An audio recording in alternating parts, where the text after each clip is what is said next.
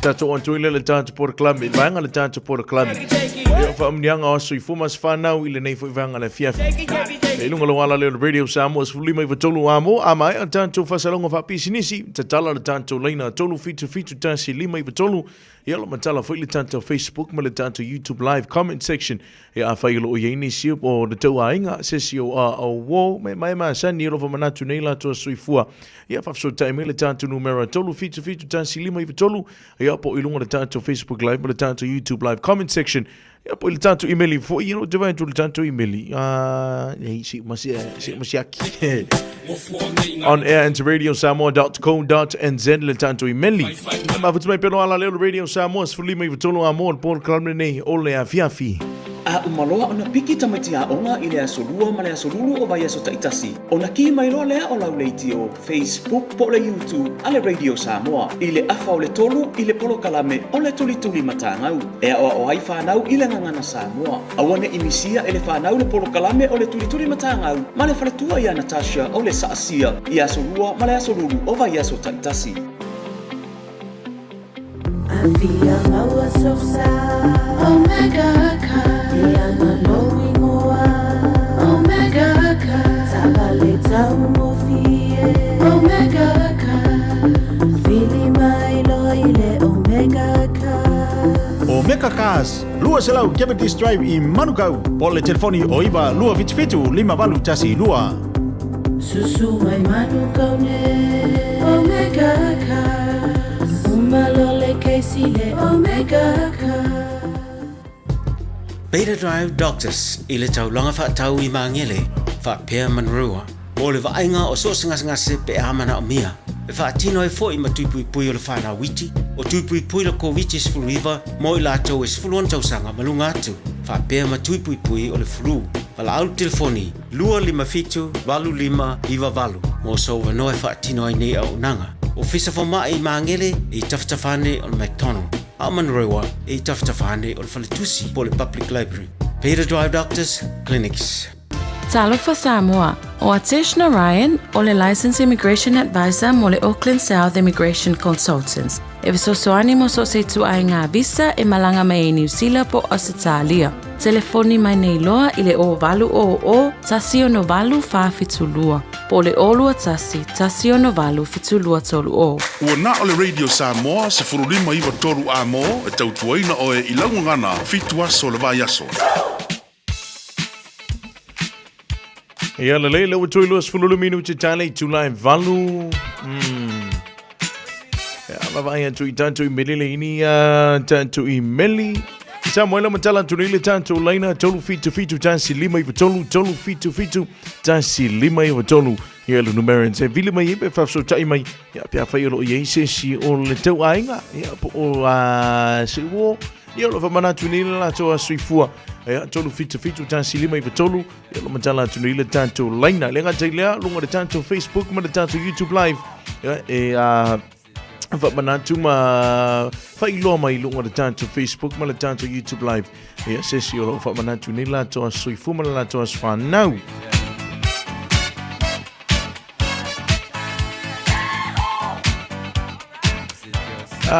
O nei lea e whamana tuila soifua si o tu whina matua lea lo alala I nai Hawaii.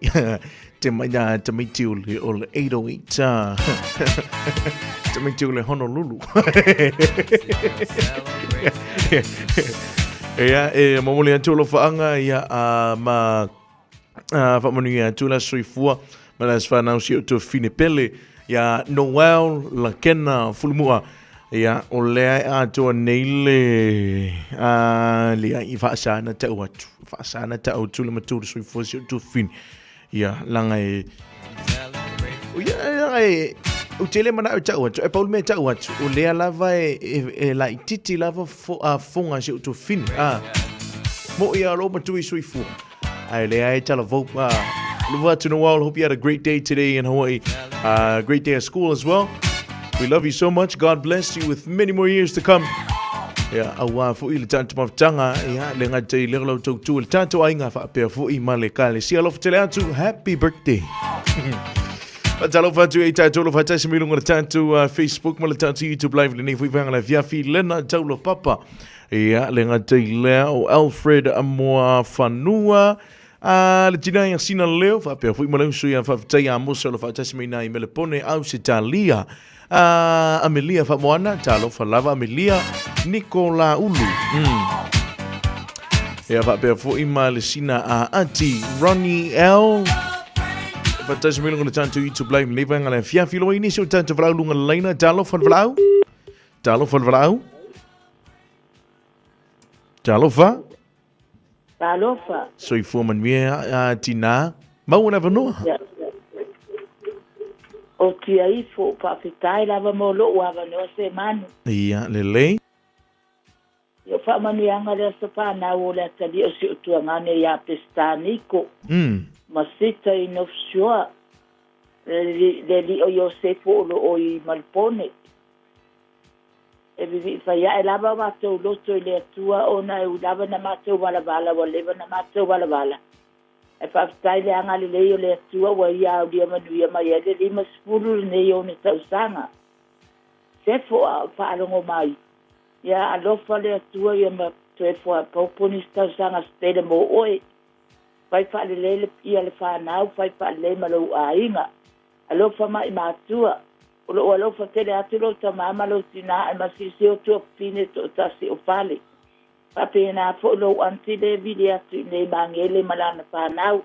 O le atu na whaanga mo oe ia whaafitai lava se o manu mo lo wawanoa.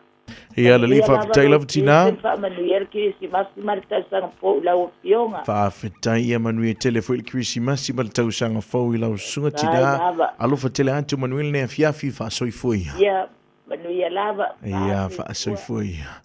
Ia. Halo sina auntie famile sunga ya sina auntie manuia toa soifua famnuia toa happy birthday everyone celebrating this special day today moni lava saulele fa talo fantu ya ropena sa etasi fa tasi mai nai Hastings malo lava uso malo soifua manlange mai talo fan vlau talo fa falau afionga seman malo soifua isaku mano lava ia molia sof famanu yanga ila fana o si one filia le atari tuanga ne ya le ala fartol Filippo o le atari le ya Francis ayo o ne ya to ya lona lua suma le ono tau sanga no fata so ye o tu mayo ye sini Australia ya yo ya lo fale tu to fa poina ni sta sanga stele mo o ya umie pelmo mastang masio to lua na lua va to vala mo matua ia tatono lo manuia pia o ile alo folia tua ia o alo faanga na va tu nei faanga ia ngai va tu nei lo anti nei ni sila nei ia ana mal fana fa trai lava mo lava no manuia le afiaf fa fitai lava lo fa tele anti manu fu nei afiafi ia fa sai foi ia folole misifoa as fanau mo tia ma Josiah tea as fanau mo tea po tia ma Josiah fa fitaile tua mo lana tau singa ia ulua fa tia le ai fa malosi mai la uma fo de tau sanga. Happy birthday to you both. Love from the Beach Havens. Ia man tungo fie le lei Samuel wa tois fulu 5 minuta tale tu live valule to imis temi ia ona matalele le tanto por clame ole van fili ia fa yolo e fia mai mo mai le tanto por clame van fili asi ane pe tanga ia ne le tanto Facebook Facebook page ala Radio Samoa ia pe asi na le tanto YouTube channel ole Radio Samoa live esse le Radio Samoa le YouTube channel e lo YouTube channel yo e lo tanto YouTube channel o le YouTube channel o le ele a live le tanto Valfit Philly o le Radio Samoa live le o le na so sifuru 5 minuti tale July valu ya tono le tawulunga na le tanto por clame ia o asfana ma soifua o le por clame la fiafi por evening show ma futu mai pelo ala le Radio Samoa tasi 5 i tolu amo na ifa fianga fo ifa akilisi masi ele ne fiafi ia ma le siufonga mali mo le sunga ia ET mai la Christmas album pesa fangoina long or Christmas ma futu mai pelo ala le Radio Samoa tasi 5 i tolu amo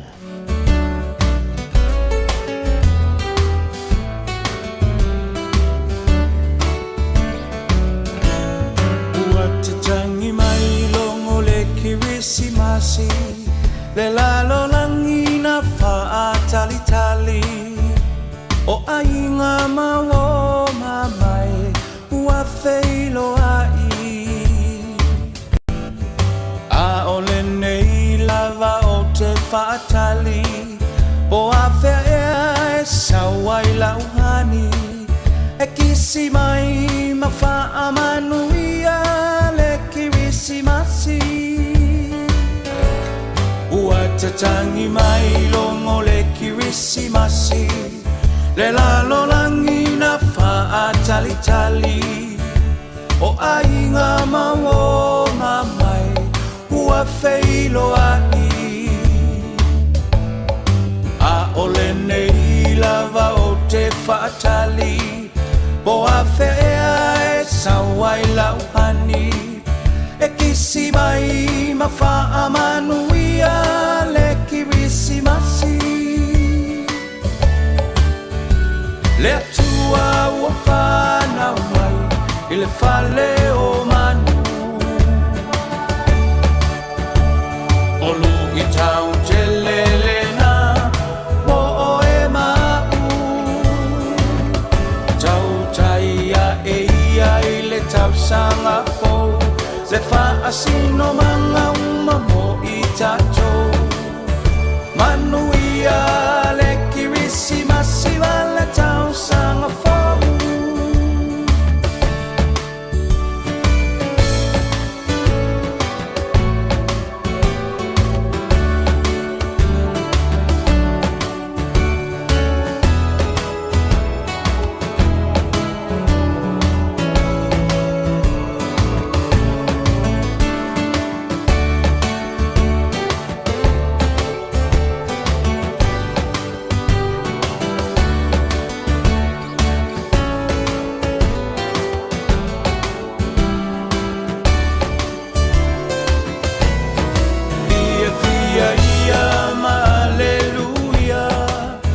Tamalea na valo ia elona ua le malo o ia foi o le mesia le mealo facili la valena taualunga o le nei tausanga o Yesu o le pepe na fola fola Fia fia ia ma aleluia le tamalea na palo ia elona ua le malo o ia foi o le Mesia le mea lo fasili la valena moe ma uile nei tausanga o Yesu o le pepe la fola fola le tua ua fana mai ile fale o manu o lu i tau te lelena o e mau tau taia e ia i le tau sanga fo le fa asino manga uma mo i tatou manuia le kirisi masiva le tau sanga fo manuia le kirisi masiva le tau sanga fo manuia le kirisi masiva le tau sanga fo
Ua na o le Radio Samoa se furulima iwa toru a mo e tautuaina o e ilaungangana fitu aso le vai aso. Ua lata mai le aso e whamanatu ai le whanau mai o Iesu lo tātua ni whaola le pepe o Kirisimasi. Po e mai se video a oe malo ainga a o usuina se pese o Kirisimasi i o vatu manatolu se furu se kone. Lafo mai le video ilo penga ta whailangi radiosamoa.co.nz/Kirisimasi. A mata nei roa lau tama whainga ma vave lafo mai le video e whaangata le aso lua se furu o Tesema. O le a whaire se i le aso lava na ili se furu le tai au. Wha mone mone whai tau manino a iainga i lunga leo penga ta whailangi radiosamoa.co.nz. Mo nisi whamtalanga whaafsota mai le ofisa i le lua ono lua tasi lima iwa tolu. Ia manuia tele le Kirisimasi mo le tausau fau. Mai le pulenga ma le whaingaruenga ale Radio Samoa. O le Casa Beds and Appliances, o le tali o manaonga, i o loa e whaatotonga ailo maota, ini tau le lei, toe anangata, e mawai moenga ngao si tutono New Zealand, whaapea se tino fōa o le potumalo lo, lau ai manafoa, TV, la au pese, usa aisa, masini tā lava, telefoni fe aveai, maisi. A whiu ane loa i le whawhituwha Great North Road o tau, po le tolo fituiva Great North Road i Henderson, le Casa Beds and Appliances, telefoni ovalu se lau, lua 555 ovalu se lau, lua 555. Tala falava Samoa o foi nei o eni ma le tatou whale tā vale lau iloa o le Car for You. A whailava ta sa ili sa tā vale, le aise lai sene pe maua le lai sene a o e whaingaluenga tū mau, ma le leilo suafa. Whaingo fia lava le Car for You na fisosoani mo oe, maua tatou cashback pe a mana mia le fisosoani. Talofa lava Samoa o a whaile nei o lofa, awa nei ngalo le tatou Facebook page le Car for You, pe te su mai le matoto atu si tolo se lau Craysau Front Manrewa, pe faso tai mai le mato telefoni, over te lau lolo fitu whaiva no walu, pa fisili mo en po alofa. So faso I fua. Talofa o au o leilani. Mātou tena nofo whaatasi malau to o lua, le mawha naumana I o mātua. O te pala au I le Healthline pe a whaia langona le tino mai, e se tasi o I mātou.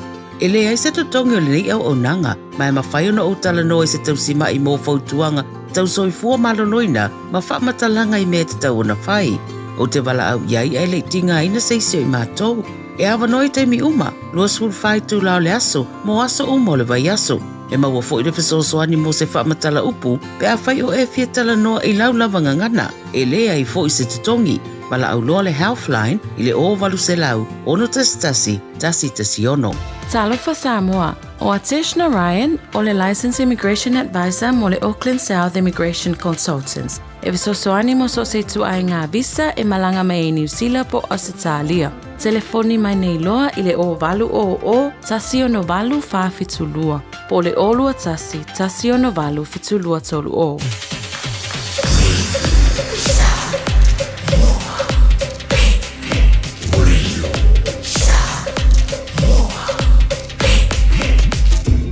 Limo iwa tu, amo.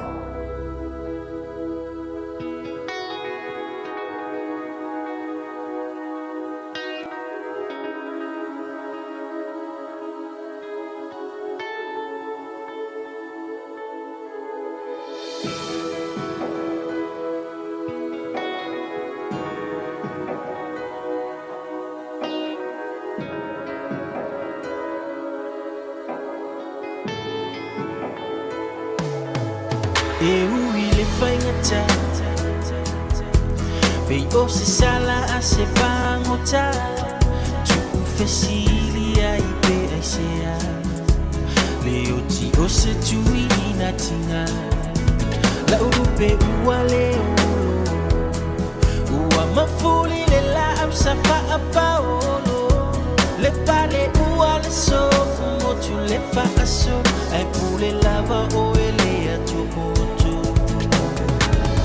Luwali isi elo fa mai ua o vai vai Fiu e fava senga o ne tinga wo wo wo ya Ua mo atu le sa taula ya yo le va ai Atua o ona le de ipu o o winu ai Mai mau pe ana ma fai na toe liu le te Lo leo ma lau kitara se yo toe fa lo ngota si Ui i leo te loa ua e fai pese a i le lani Ai o no lo misia o oi e mafua i lo tani Fa a feta i manui a le nei ua o sapai I le tale ni sa e fina ua o sapi Ma ui e le a ai o anganga Tofa o e manui a lau malanga E ui le whaingata Pei o se sala a se pangota Tu fesili ai pe ai sea Me o ti o se tui ina tinga La urupe ua leo Ua mafuli le la au safa a pao Le pale ua le so Mo tu le fa aso Ai pule lava o ele a tu motu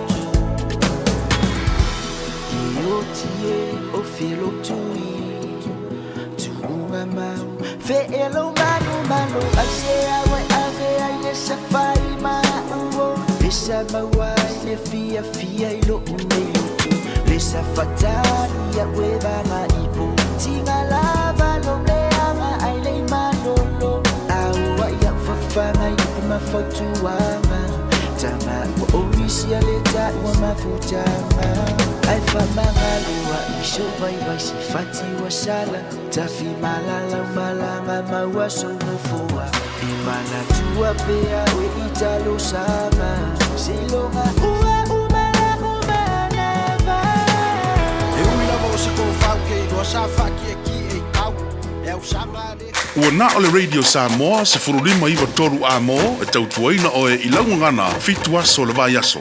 Arue, aruo, arue so mai so. Arue, aruo, arue so mai so. Ia sau foi sua mai so. Ia sau foi sua mai so. O le tofa mamao ma le utanga o Samoa. O le vau filifili. O le ngasu e whainga tā o nā saina. O le ia I vivia e au ngata. O le fue lave lave e le whaingofie lona tala talaina. O le papa mausali ua uma o na mamanuina. O le nei polo kalame ua whaingoina o le vau filifili. O se wha manatu. O se fangufangu o anga nuu maanga I whanua. A wale fuanga lalovawa. A o si olo pito vaa le tanto polo kalame le au faa fongae ia mau le to vae a wae tau fi ese le atu ia manuia lau faa sausaunga I le nei po Ia, leo 5 minuto pa tene le July valu toi fantalo fantu le pa iman malu tanto atunu. O pena na mafutu mai pe le tanto ala leo le Radio Samoa tasi 5 I tolu amo.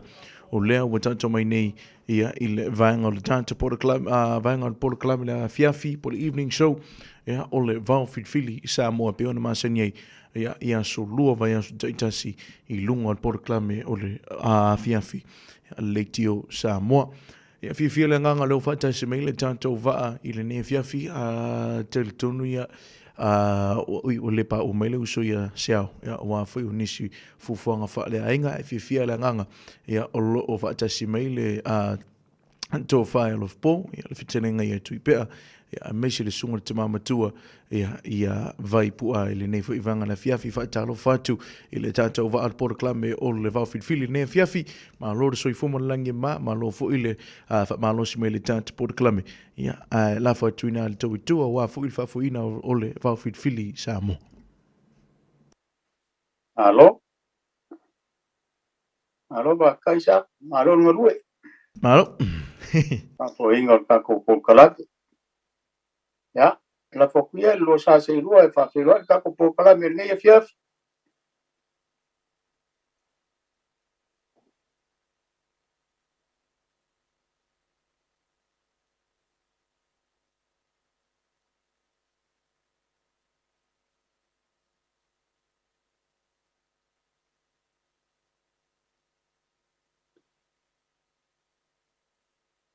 Amor boleh sa ko le longa ko. I fa mon mo le lava Antonio po o lo le ta Mike fa mon mo le lava. Ai ani ko no kere longa ko to. E ole on ma ta to Mike lofpo. Kere longa ko. Ngā wā koe o wā. Ua maua mai toi. E leo mau mai ale to ina fa mon mo le lava vai. Se bawa ko. Oh ia le ia. Alo ia. Le lei alo fa ftai. Ia, ola o papelo ia le. Samoa vai tua la so fina ngalo. Ia, fese mai e se ba se leo bani e de fiaf.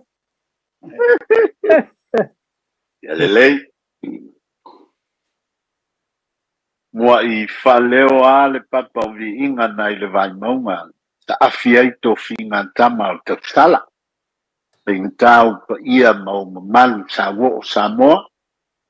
Ka tau whantu nei lam fo I vaenga o le tai au na liunga lua. Ia, fa pe fo I o na o menantu e mua I leu le lau niu nai tua masanga na tanu ai mawhili ia. Tau langa nai le ai lawa o sanganga pa I te ampa I lala. Patulo ia o le nei fo iaso malau fa fita fa fonga Samoa ia o le pule fa so fua le tua o va le wa pa ite fanua te manuia tatu tala noa o yalo I pe o le up le fo I wa vala mai ia aso te tele aso malolo o aso fa ye ma fo mate ai Samoa pa I fo manu mata o mai se fe au manai mo tanto e to e fio mai lo tanto voli ela le fa mo tuina o so fio le pepe po ya langa e fa ingata pa ia I le fa inga luenga tofia le tua ia I le tua insa ya so se tofi mo so se fata fai taulanga o e tampo I le tua mon ma to te fa tal fat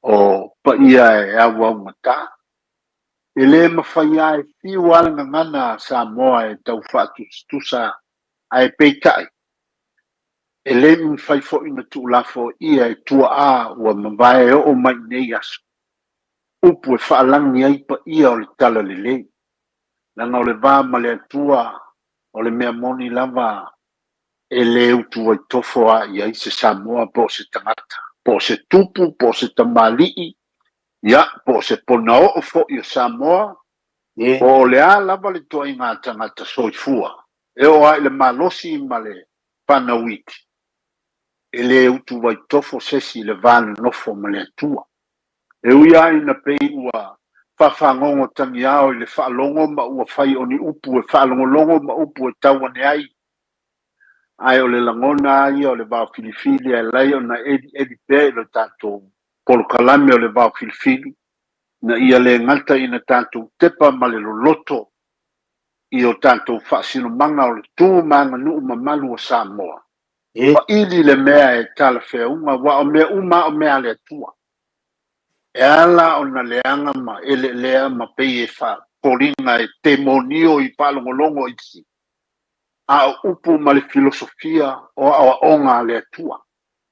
Na o maile I ante oe ma tate wha sanga tonuina mea e tala whiangai, mea le lei, o le viinga o le atua, mea wha noa e vi ia lamba le atua. Pe palapala, pe ele lea, pe mama, pe a, tātou te talo lamba, e le aise mea e fo'i ele lea I le atua o mea e mama. O le au ngale o lou fina ngalo ma lo loto, tātou te tufi tau whao ai mea le atua i le aso ma le aso. Patalofa i au whai ngā luenga o le tala le nei. So se whata whai taulanga ma lo le soifua, whawhitai le whai talo. Mai le nāwa i aso, e o mai le nei aso, e leo se awala whai ngofia. Lau tau whawhale tuluia, wa upu ia le tunu. Lau tau whawhale le malu, lau tau whio iai o na o le tala le leia Iesu Keriso, o manu fo ina, mai o le tala le lei ma lau tau ngā luenga, o lo wha moe moe iai manu mo Samoa. Mātou te whawhitele, mātou whaatalo whātu le nei fiafi, ia. Le pa ia i le vausā o Samoa i o na tupu mao nei e, ia, pa ia i tama mainga o ainga malantu tama, le usonga tu mua mupule i tu au malantaua ainga le taima le va au foluti, sua ma le vai whanua o fō mai tu langi sa ole masale au mua. A fio li whatui ma la au nā mutasi, tama manua tele ma to o le whale ula, Samoa le nā. Tō pa ia nā mai le vavau, e o le whaavau mātou te whaatalo whātu, ma whaafelo i atu mai le Paul Kalamia le radio Samoa i au kilani nei, o le vau filifili le nei o Samoa. Tātou whasoa, ina ia whaamausalia tātou tū ma tātou wanga, tātou whaaloalo le tātou tofinga mai le atua. Antala noi le whaasino manga, o le whaasino manga na whaasino mai le atua o oi o le Samoa, o au o le Samoa, o tū ma tātou wanga mamalu, ia whaile mo tātou whaatele se vi inga o le atua, ia, o le mātou whaafelo i atu le ma le whaaloalo le nei vaenga o le fia, e whaia ia o mawhonga o le tātou Paul Kalambe o le vāpilifili, ia il fitalenga ia sale aula ma, talenga fo ia vaipua, ia ma le o lo ta il so il Paul Kalambe le tātou radio Samoa, ia mātou whaafelo i atu ma le whaaloalo. Ma lo li so fu ya ke o loko ina ma ko ka wali ya. Alof kai. Alof mo ya. Na mo ya. Na so fu mo na. Alo. Na hoile o sa ka ko Paul Kalambe le fia fi maro vai po. Alo. Na colega, yo Kilo ku pe ka failang yo. Ya va tudo le se fue la ley. Mangia fa kai de lo foleri. A penga goi el kofan ko ya ku te sa un. Sa o turi makamaka lea sa o ka wangeri. Fa fo ku po dual fa na kal mai bao. Si o ko wala fa. Ele sei uma por Kalambe ya o makamaka ile po. Ma ngai o ni makamaka. Kei makamaka ke wo ke la ki ro ko la. Ole, la ofisiri, alof po.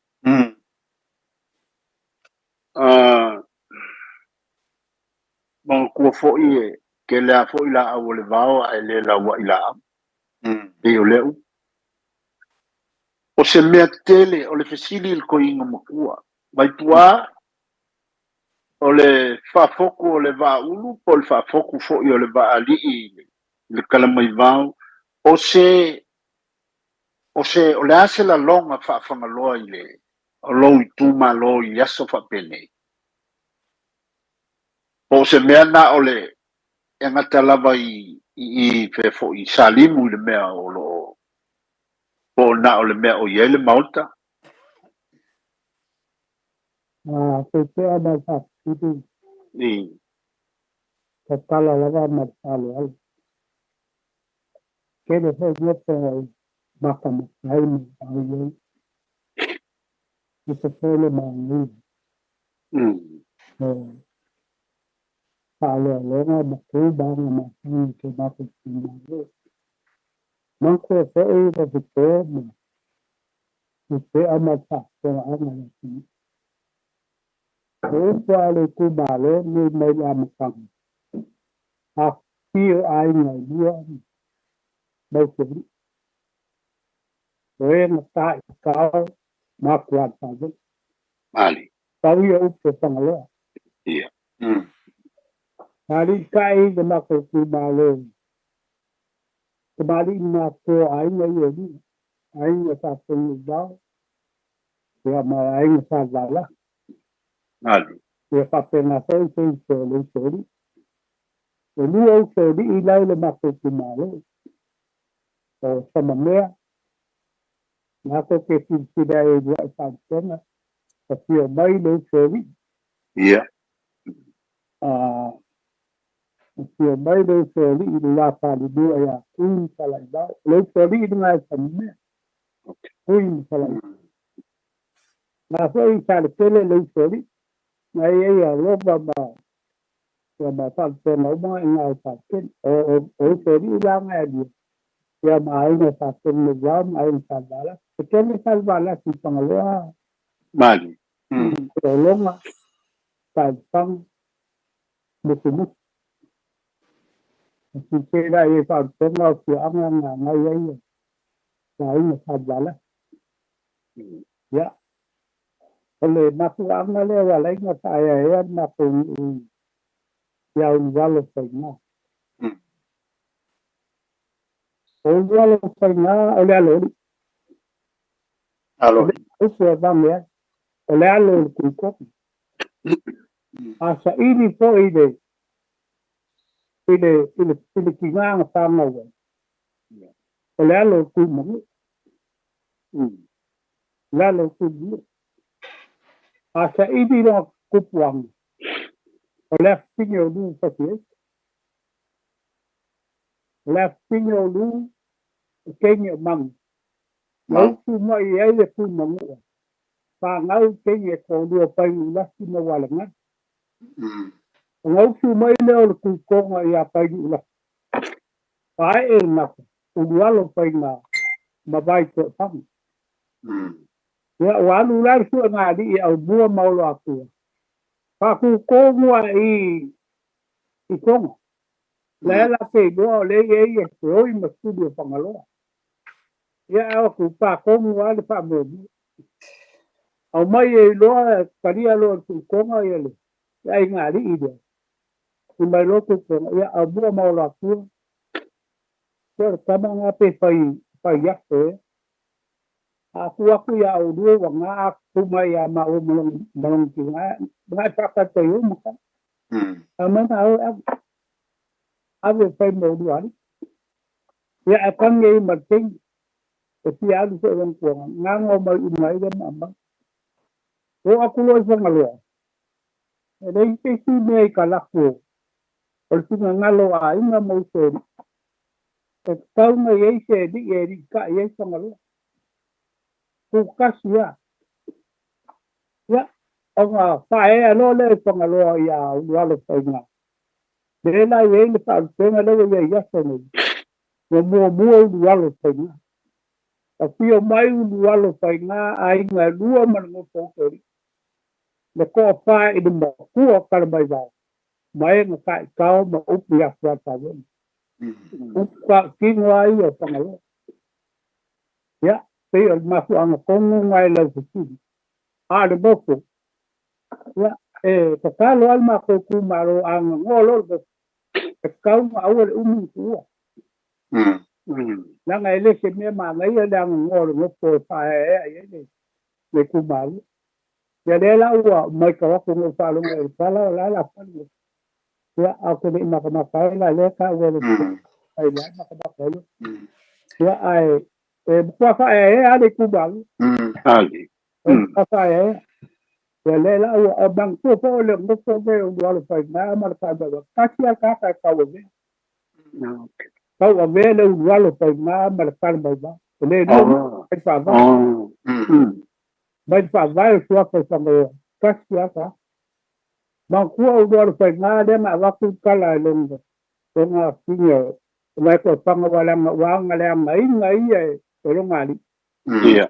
nga si mai lo ku au do fa na ke mai vai ko ya ke mai ko mai ke ni so ame si ke kala ma va kala ma va ya fa lo ya wala kamalam ape mai lo ya fa so la kala na ya lo fa na kala bai va la ya le la kala bai va me le na mai me ba ale na la ta wo ke le do ko ave da pe ya te o la pa pala ngam wa le ava ko ngam ma ko ku ba ole o pal ngam ole ma ko ku ba o pe mi la me ya le va ya wa ni ma ko ku ba lo we ba a fa nge de no ko le ai au dia le palo kale le lo por ma ko pa pule le la e to ya dia tal ya le we de di le ku ba ya la ko le ku le ma la nga pa la le au mer ka ba mo la mai po ma nga yo le sili le wa le ko ya wa ma ka wo ka ko pa ka o la ofisili wa nga ye ba ka mi sa ka ku ka ngo i fo yo mo le o le ipu mua male moko ye le o la ofisili o le alfa fo kupo a le o wal fainga o le a boy markala mai ba ka kale ko kasia ya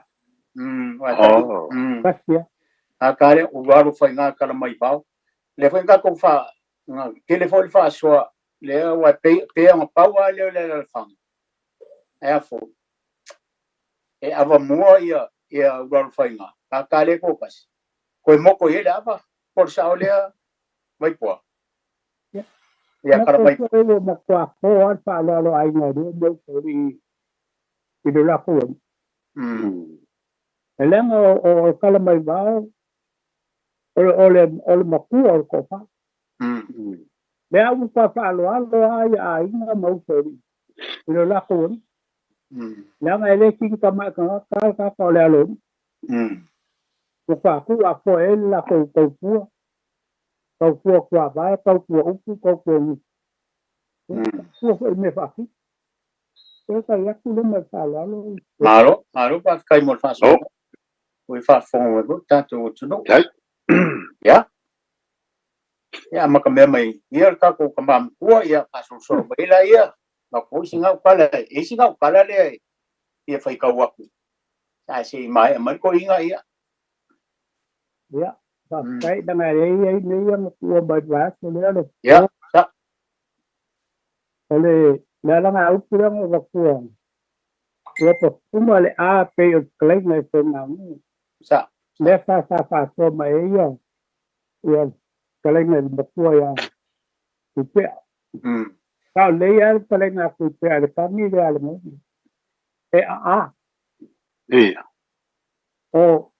mà cô cũng malu áo mà chơi được mà nếu mà có mi phương này cứ quay đúng rồi làm ốp cái phương này ta chỉ chơi đúng rồi nhá và phải ô dia lòng aku ở mong gì ông áp cái đó lấy ngày ngủ đua mù cái này ya đi papa ngày chơi với ngủ và phải ô lên đi papa phải mấy ngày ngủ phải ngủ ya mà ô lấy vật sát sa bị phương ngày papa yo pa era sa mga puro mo ay se bapual mele ya ka pa se le bay lo lang ya le se le mga lang ay lalo ya ko lo lungo ya so mo a ka wa o ka te na pa te na ya ako ku le maka se le mau le wo nga lai ai ole winga la le upu ngai pe el tan yao la bole le ngo ba gol pa se de lu ole winga ma le upu ole el pai la se nga no ka wa bo ole asa mal ka ku si le upu ole sa ma se ka le la ngau ale sa ma la ngau o wa fo wa ka wa le ngo la bo eso fa ngai le fa ngai le tu ia ke le fa ngai no sai ka le al mal le fa pe o pa pu le a o pisi pa bi fo male o pa pe ai ni mo pu ai le no le ai ki ho male ke le mai la lo mo ya ko du me so no o ya mo so ya ma wa lo no ko le du la mal o pa pu le a pe o kale ngai so na no O le ala ngā upu longa lua sa ili le bao se angava, se makaria. Sa ili le bao se makaria. Makari. A sa ili le kai se angava. O tatanga inga le wala ngā upu ia lua. Asa ia le pipo ma kutema paponga ala sini. E matante rei ma kongu. Ia taukala mata maunge tere ole ole la kongu. Ia ako wako le ma kongu. Ia ku e sial ma kongu e ma mau. Ma i pangaloa kai. Ia ma mau ma kia vea. O sai vai e ngā kai sale ma kua mauka. I tere ma kongu. Kaola na pai e mei o kuri ngā pua. Ai vai. Wato ngai lei ni kao o mea ho ngai. Lei ni a ngai. Lei ni a pema peo la au maru. A le mea la sa pai. Sao ma la au mi ngā pese po. Ia ma la au ngā pese po vai. Le ka o pala kia. O le au ngā la au umi ngā. Wato me tawa ai a tatore ai ni. Wa te kele sa bawa ya so ia pe kala ko i. Ava ai po ai bawa ga e sau la ko no. Ala ngala u.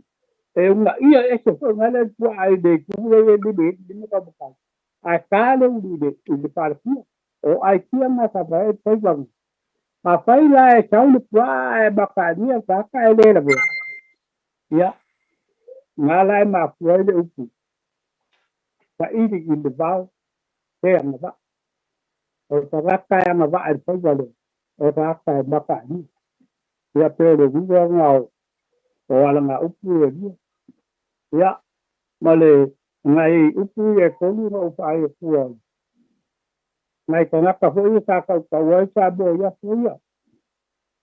Ia, pe o le pai ngu o marie.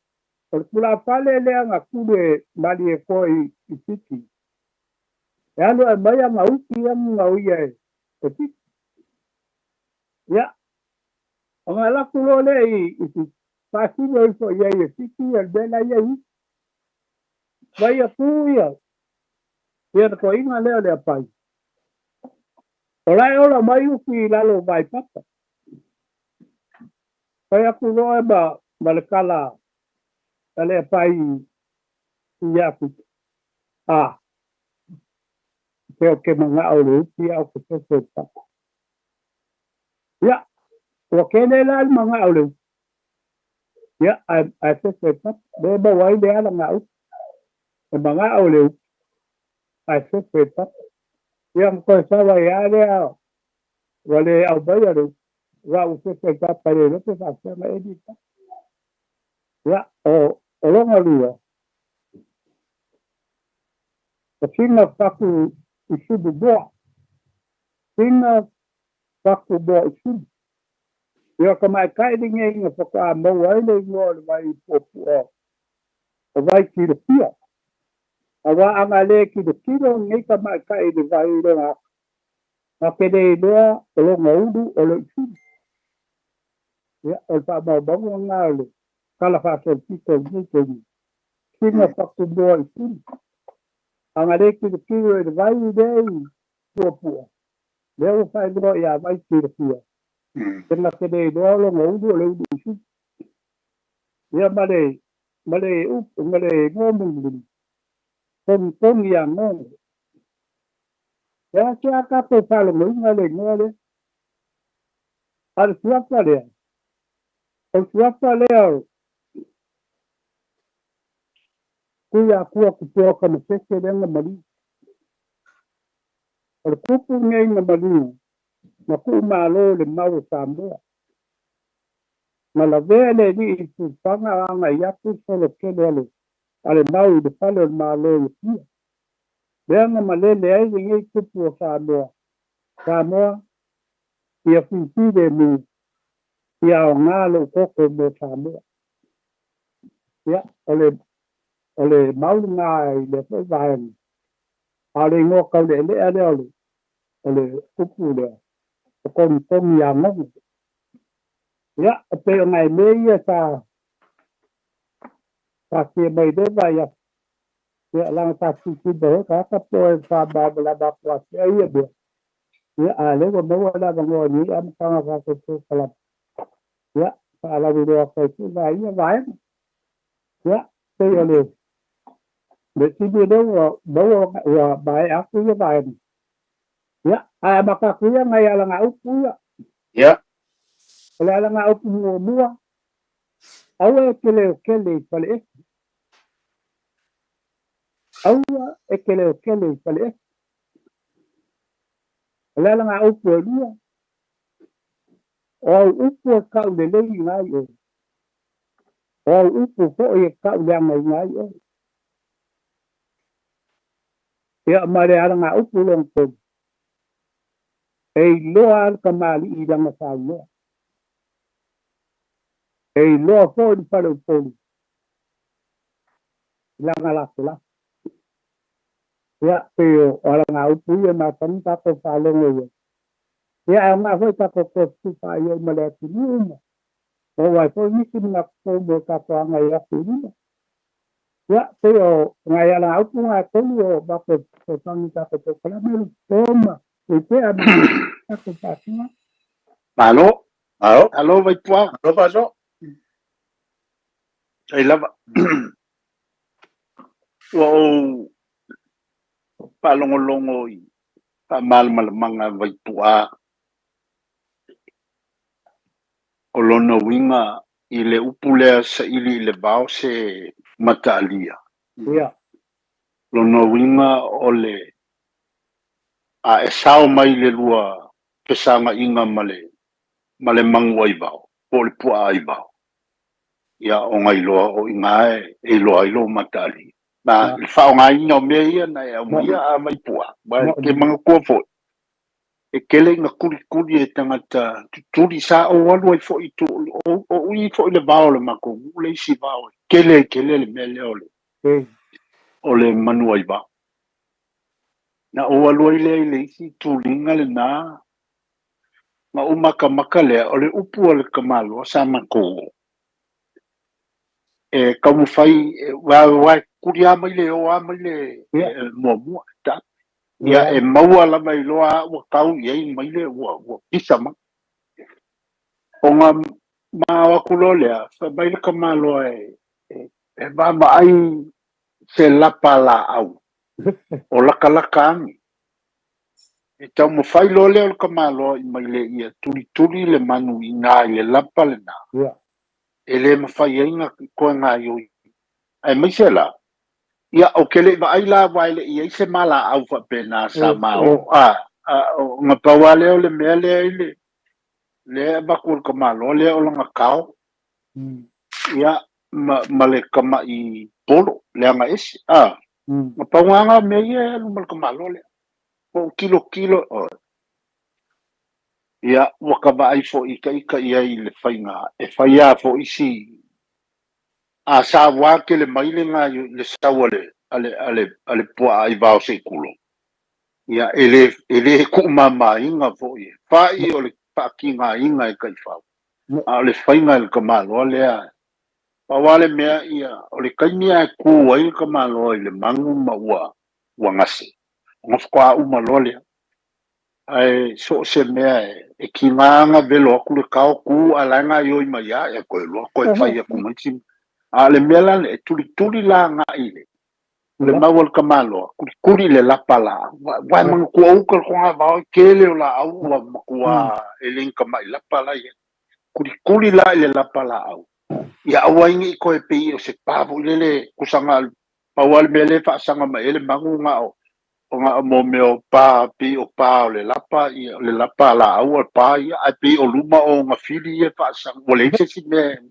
ko pefe ia na o va e manaia wa ngai fe mai le upu o le upu le u kai le vao ta ili ai se mata alia lo no winga e fa o ngai demi fo ia o fa manuia ma le temi wa o upu fo ia masangi o nga whao ngai whai launga ia e whaamangui ai fo i ava sa o ngu e a whaamangui ai ala tu no fofou ia po ni upu fo'i ia whaonga iei la upu nei sa ili le vao se mataalia ia sa ili le sami se anga vaa wa umai toa inga upu na pe a inga mane tele o ni upu e se le mangai ole pafunga le a mangai kele le whaamitalanga whaftai vai pua pe o la ulunga kilo ua maua loa le makasele le ia le ngongo ia pa i o ngala sawele uki ua manguia le ala foi le ke va ai pe i fa nga tele tula fa le mga pulge ya so ua pai foi aki malie lo skala ya lele ua pafunga le a pe o le upu lo skala lo fola pe vo lele ua kaungu ma le manguia se fa mo ua maua se me sa fa mo ia ia na ia foi le tala inai wa pe o tala le ile kengele o sina fatumoa su ia e fa winga ile me foi lele o le songa o te manitua le fa metalanga il te malo le o te tulo wa lango maitia le fionga ya no malo sofara ta matu fa soa i loto soa i lifiaso ia wata ape ala tangata e mako kalkala ngoa i lava ile fale o ngaluenga i nai loto soa ma pa ele o ko inga foi e se le fia o le to ina ele fa kalima si i o ko faia ngante loa upu e au ngai le ngaluenga e fe maia i el ko inga vai o ko sunga ki a kongo ma fa fea ngai o le isi le upu ta ua tele i le ngaluenga ele kala lea le makangolo le ko inga fa makala le kala lea ole mea masani le nonofo i tonu au lotu manu ole mea ole fia ola mama ai le su e mo muapo o mama ia pele ai ole fia e kusi le lima yo ai le ai mo mua i foi ia fa mai sa vali ku akengi o e mai kaka ia walua pe o fa so ala mi ole a ku kai ma pe nga ile bai nga ko ale po le pe o fo le fia kengi le me ale ole e fa pe ko ru kengi le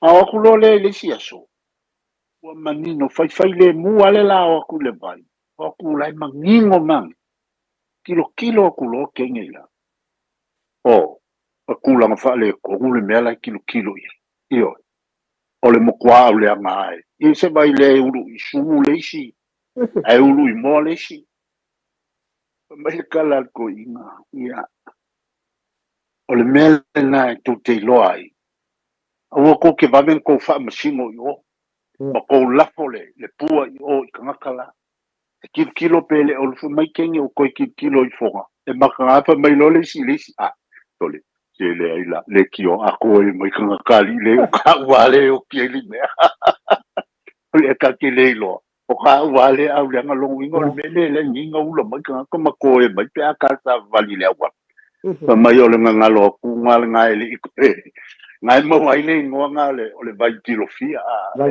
ma ngai le o mai ngai le fo ita ma o le tu o le ngalo e ki au long paso mai me le wa e mai nei sa o le leila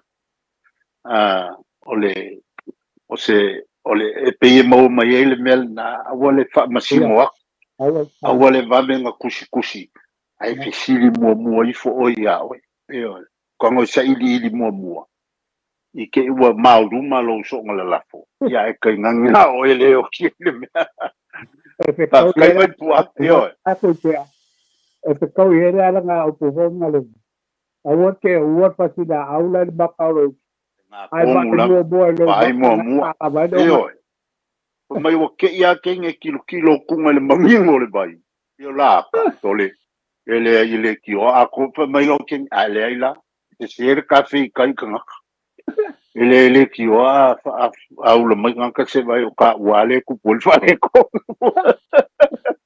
ya malova kai ela upu kas ya baya la upu kasi male ponoi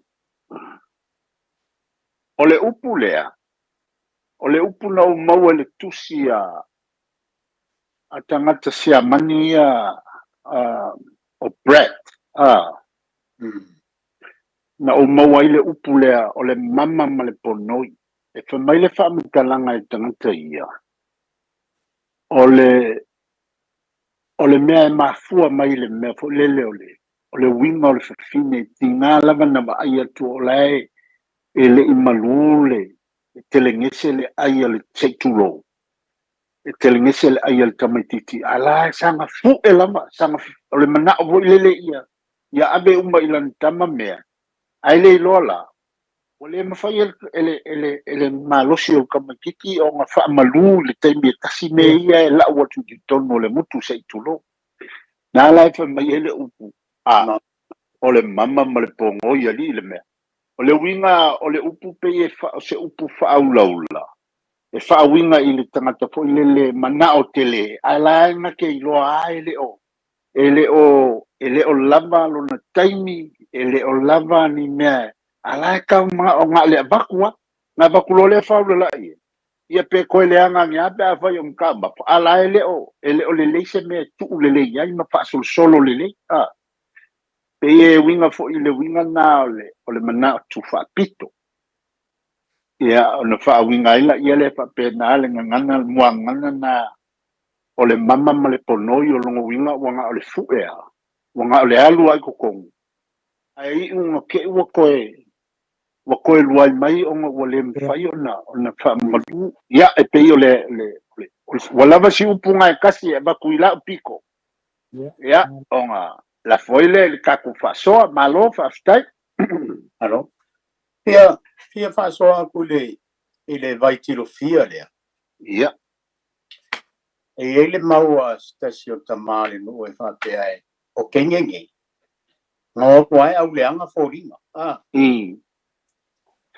o i le vai le wa o le vai e leo e kaulai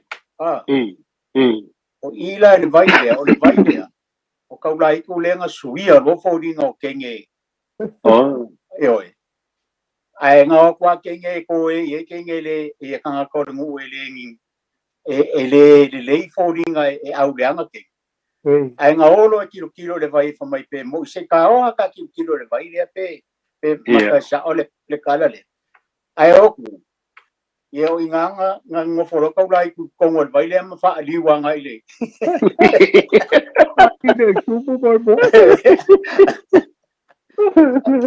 le sumo bela ngai e le vai ngai vai kilo fia wa anga fia vai ngai e lai ko e nga ka fa pe foringa po ile le lai e no vai fa pe lo ia ka lai ku yo go mangai fa so ku pe mai ho fa so te ma ko ya vai kwa e ka sia kala le ke fa ka ku kala le o pu ho ile e masangia ya la tunu e tele lilo e tele lan ia ale la ile o mi fa se kala e ku vo ile tunu e fa so mai lo fa ngainga ale mo vo se fa ngainga e ku mai ya ka ko ke fa so o le kala e fa pe o le uso kenyo sina fa alua ma sina poula o ma kuo kengi e ko lo le uso nei o le kamalo ngo ya fa lo seu ma le fa finde ngo ya sina lo loifi ya mai le o ka ko si fia wa si fia fo ele tu no le la fango ba leli ma mai la le mau mal kala fa pe ngo ka sia so nga lu fa lo seu ka seu ai la o fiu ia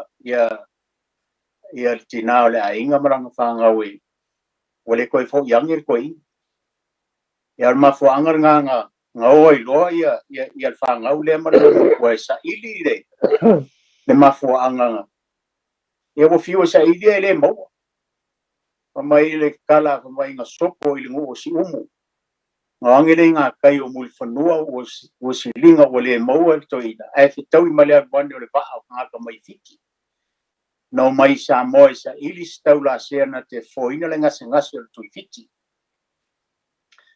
na bala wane leo o le teine la tau te malanga e musu le au malanga o fiu le au va ai tau walo le va a o tau fi teine lo la o mana fa sauri o malanga fa tasi nei teine nei o sina fa lo sina paula i fiti o na fe le i fiti u tai manua e malo lo ai ona tori ane leo ni o feinu ai ona vane leo o utu ai sami ona toi mo mono le ave swa sami e fo ai nga se ngase o tu fiti o le tala e fa pe o tu fiti le na usu mo mo ya sina paula ona fa e leo le nga fa le tama swa sami ava o le ingoa na maua mai swa sami na o mai mateni mai Samoa na manu ia ili tu fiti ona tu usu leo le tu fiti a sina fa lua le uso sina paula ona fa e leo le ngafa o le tama o sa ula tele penga o fiti e fa mana tu ai le o le sa ula tele na mau le faiva le tu fiti ma le teine o muli vai o vai leli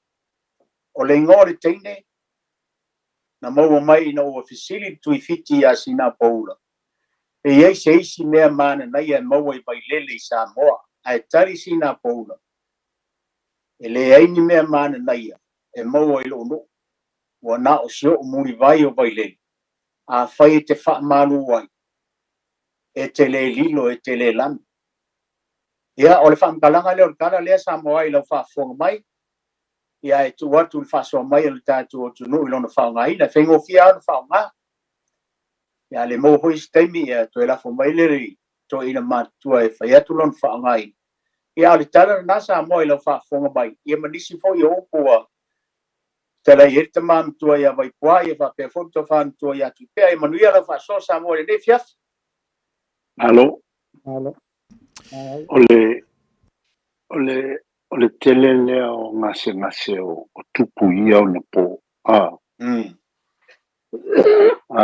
Fai asi o le fia i le kuifiki lea nga mai pelo ia nga ave. Te vai, ole tusa ole sue nga li, ole sue nga tamaita ia.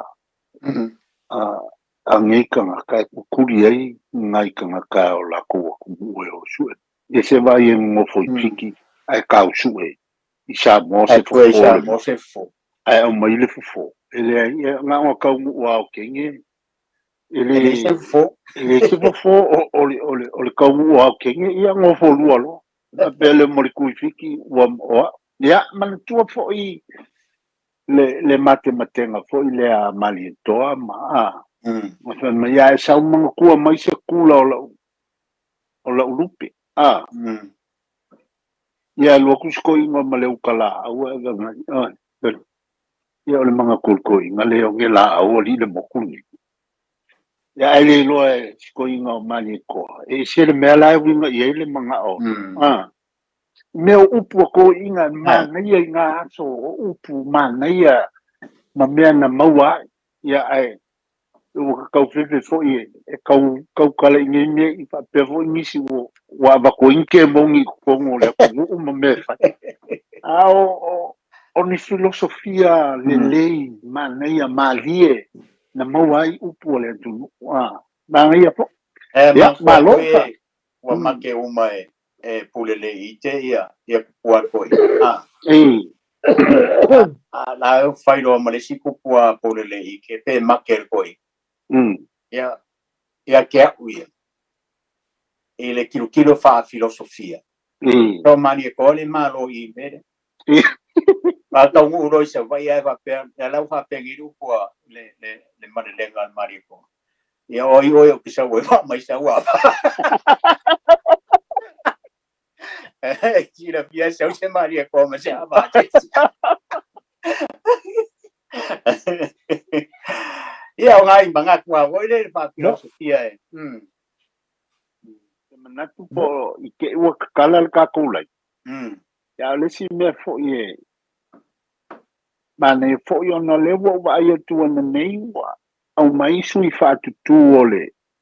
o le tofina suiao talo le isi le mea le lei po ie awa o ili whaasanga whaaliengi o ka kouwhinga ngalo ai pawale mea awangi I whaaliengi si wing a o ni mea le lei ia ona ua matua fo I soifua o le pionga ia le ma mea ia ua manatu fo I ua li teimi e whaase tuanga ia ai lafo ia au manga ia fo ngai kamali ia o kele masangi ile toina lea sua whaia la ulu ai la ua kilo pe e folinga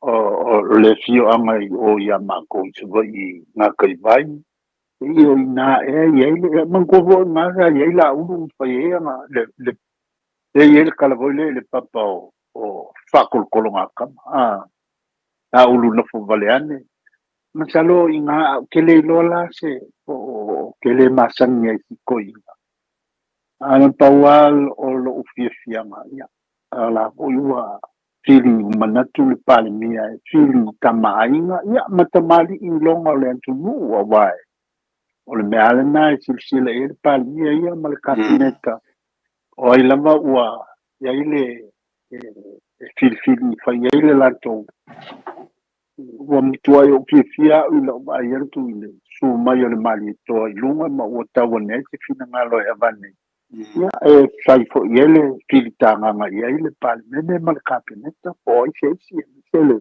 to fai ma tai pale mania tele ia no foi ia uma ma ia puni pu fa ngota ia pale malo I te tau ona iai awale la to nga luenga mania e loko wa e ko ila ului mui vai sa fata e ko ingale sai pale nene mo ia ia o kamas talon kailo ke se ia el tono e silo fie ni sio le tu no ya salo wa manatu fo iwa le ko e afai kula fo ka ko kai me kala fo ka ko le ngare tuno o ba ya so le marco lima ka ko faso last week o ba ya so ku ikua marco fiku ia fuka wile ya ka ko kai me ave ngai ko afai kula ia la wile kai me mo faso mai le tuno ya sa ko mal falo ya lele samoe ya na o tofa fonga tu ya le saunuanga le to fail of polo matala tu nili tan to lina wa fu tan to so tolu fitu tan si lima i tolu fitu tan si lima i tolu tan tu numera e te fa so tai mai ya wa fu so fa so mas fa lingo na tu le wi ina le tan to vala au i lunga lina va mo le level of po ya pa karo fa vala malo le usa malo le ngalu le ngai po malo level fa so ya o ngoa o dokta mangele yo ko palon fo le kio ngai ka me ya o le me ke pie so songe ko foi mo long oinga sa wanga si o kamaya vai poa o ngo vai poa o ma o la fangalo nani le va fonki o io le wo fako ya e folo wa ngai wo fako ai wa o le mea konga le fio e ulu ala whai ngai sa li musu ia o le mea ngai ele mangele le mea le o ke lango inga kele ngai ke wo wha apea le mga kua lea kongo e le sa wanga mai le o se mea mongi le o ke ka wakua malo wanganga ma walalo o mea umai sa ngo ewe pua sa o le lei mea e langa o walevanga ongo fole I follow wall of ngai ngai vai lele a o pule no o le mena nga o le o ke mala mai e fai pula ko inga ma I mo ya ai o ngo fo ya ngai long pale I la roanga ngai I vai lele o le mena nga le o ke fai o me umai sa ngo e sio ko ma vai pua le sa o lele a lang o le o ke mai kaulia ai o le me o ke pia so so ngia koe mai pua nga se mai le lo kom fingo le kai ku malo o le kai ku malo le ku malo malo o ko wa ngo putang foi i musu masari mu mele fio o finga no o le mela nga le o ke fai kuai e le me fai o nga lo ya ke o se ko ngo vai pua lang o le kan ka wa vea mea si o mai ku malo a kai vai pua e lo manga ku le ku malo langa ka pe ro e al moko samo ya e langa o e makua ya ke ya ai o le le fa kai ke le ya se me o fa me sa mo vai pua yo a le po fa manginga o le ku o le fo mai el mela nga le voi ave o e lo ale le kio o fo mai to senga se e ka vidia le kio vi mai ya de umia e manguia mela nga le o fa kuai ya e alo fa ku so ka mai ya vai kwa ya me se por manbol por kalame at kai mai kai ke le la vai lo ko wanga le mo lo ko so ngi le ku ya e ku sai fo ma ngai por kala me ma ka ngofie ya ai manguir ki si masimal ka sang fo ya va penga bo kai pa po kala me mo o ko ino ya ai ka so long le fa long pe ala ya alo kai no fa ku so ilo le o tasi leo fo mai sa ngalu lo me Dr. Chen po ile ngai io to hu pe a vai pua ele suma le ni fo mai a mami ma o ma fa kasi de ke ta dia oh ia o la le ala ola ma ka u la le o me ka ma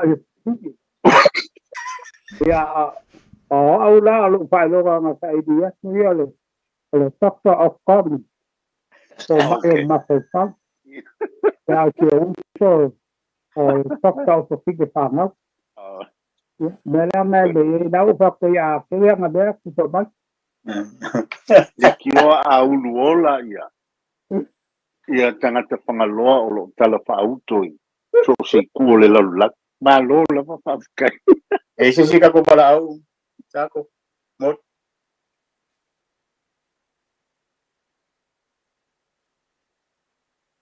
karofa chap Ia, le famile antu a lo fpone e lo inisio ta vlau. Ai tu wana tu tu numero fo mon mon lava sa mo tas tolu fitu tansi lima iva tolu fitu tansi lima iva tolu. Ao ka dia sa ko bala. Le ba ga ia le be le fa bala. Le fo ya pe la ko ba ia ku.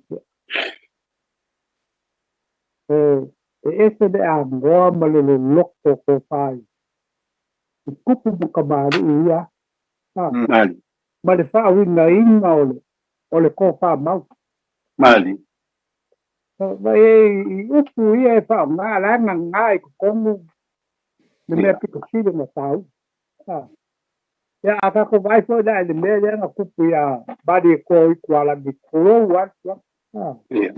wa nga se na se kausi e kumbu mapule na tini anu kini ya la audi foi sau o barmalo al mas rum kama apa marka dia kama o maldi ini o mai do kama o te pelo ki fa ya vad nga lagi ya mai sau kala anga de alu audi ave elon ko dua mamboy marco ele malo Kako vai le wingo o le pono fiker ko no pakanga ba ya fi pa ya ba lo ngapi. Ya, ale foi pakanga ni su nga ba yo le ba yo. O le ko i. Ko no. Ale o fi pa ya ba ho le la. Se va e ko fiker ko i no ya ko. Saulo. Kau ke lo ai le lo loko ko fa ba fa ka. Moila. Ya la foi pure de ike fa te ai e va si bali ko wa e sa le ya lo ko ai or kala le bali ko fa Yo lo ngala au tu lo ka ba wa ba. Ai mo wa ba ya. Ai pe fa pegalo ba.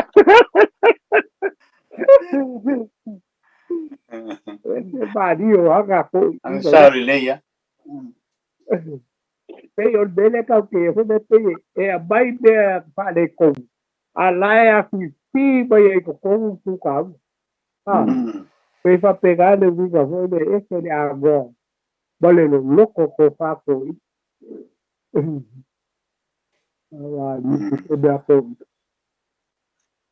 Ya, okay. Abang ka ko baik. Ia fatalo fatu ile. Sunga ile liloia. Le fionga ia io lupo Carl Ngantoloai. Olo o ia North Shore. Ya, fatai fasoa ma neia. Ole ta inga ile neia so falongolongo antu. Ma lo fatai lau. Sunga le pristua manuia o faiva o fatenga iai. Ya, le ngata ilea, ya, o faiva fo i tono pale pamsino. Ibsile nei masamo, ya, patal fatu, fai o fonga mai. Ya, masi tatu wainga i namoli pale lima malole soitua. Ya, iwa yei seisi ali tale aula.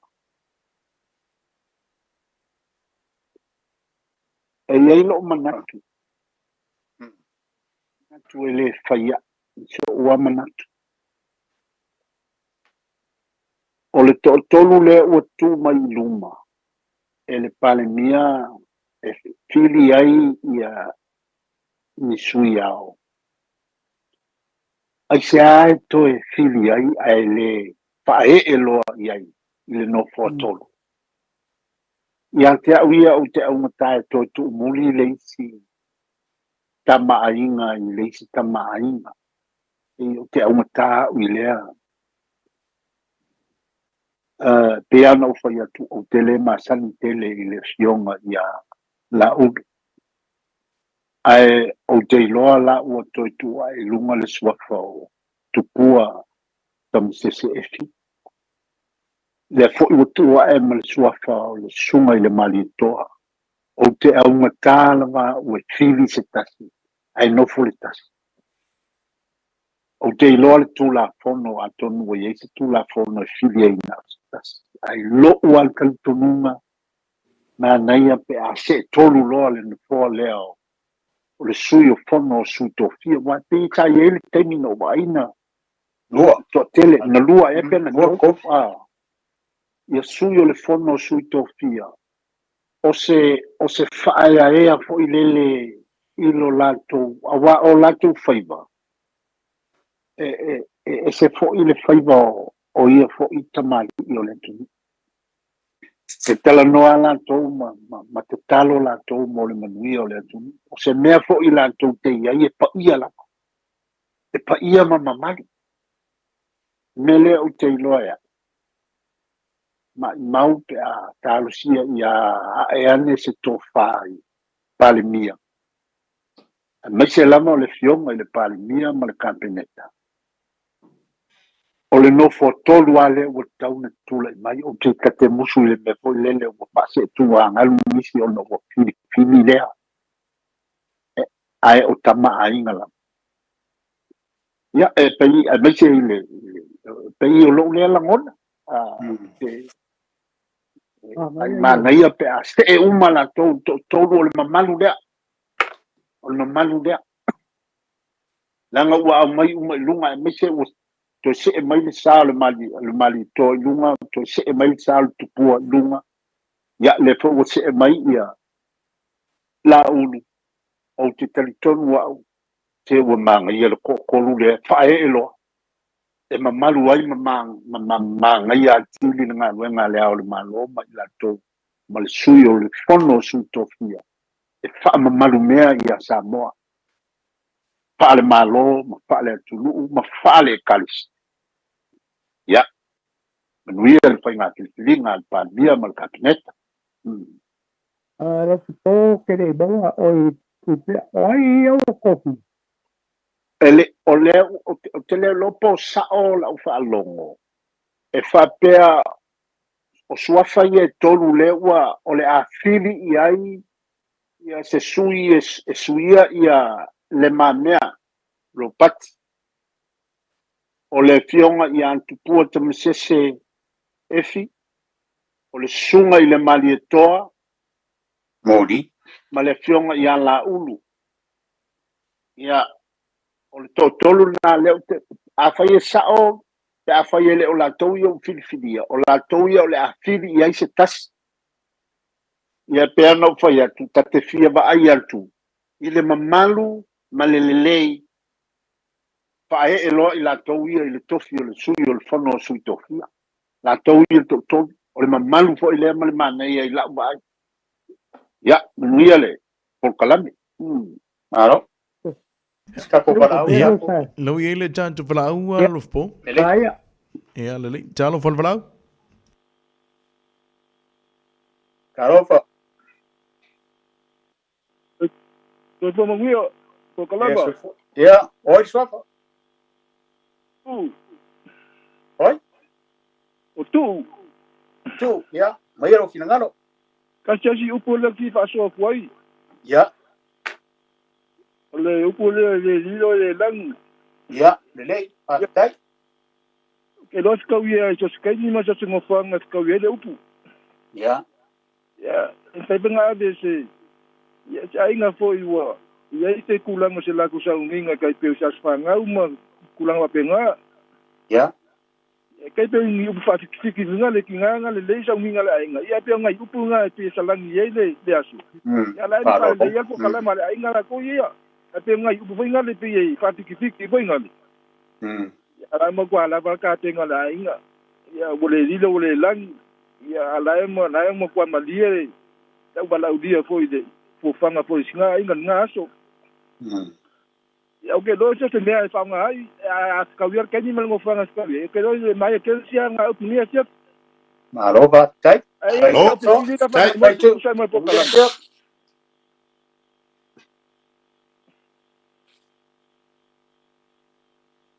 Se siga ko para usa. Le ai, elo e si tanto palau a mulla va lofpo faftai. Ia le la pia mai du ta pai. O le ngalo le wa ta ta pia mai. Inte la coca verde tu la ngale o coca. O le suia de pongo si così. E la ca ki do mai ai le iki. O le suia le pongo si così. Ya, o te le bele sa palo me ye yo. Kau ke ai le udu mai le. Ya kulo wale le pio ma tia. Ita palo me ye yo po ye la mala pio ma papea. Nga o kama ai nga au ko pinga le. Ko pinga le o tia pongo si ko. Ya. Ya no ko palo me ye pa se ya no balu volga ele manga ia foi nga pen kala ki a se koduangi kama ai ne ngole ya ese manga ya manga ia foi pa fa pe ya pe for fa fala u ya wa fa ka u fo ka u ya manga ele ya wa se chel ma ko ku balo ele pongo su kopi ya le di al ma ko ku balo ele fa ka wa pe ka ku kala ya ese ya no lo foi pa peange ya bala udia se o lo fai ga ve ba su poco tutto mai kamali ka u le tu o lo ba ku ye ku ya sa pe nga e fi nga u ya to ya e pu la sta pu de la lo va sai me fa na malo ya te o me nga le go li pa ye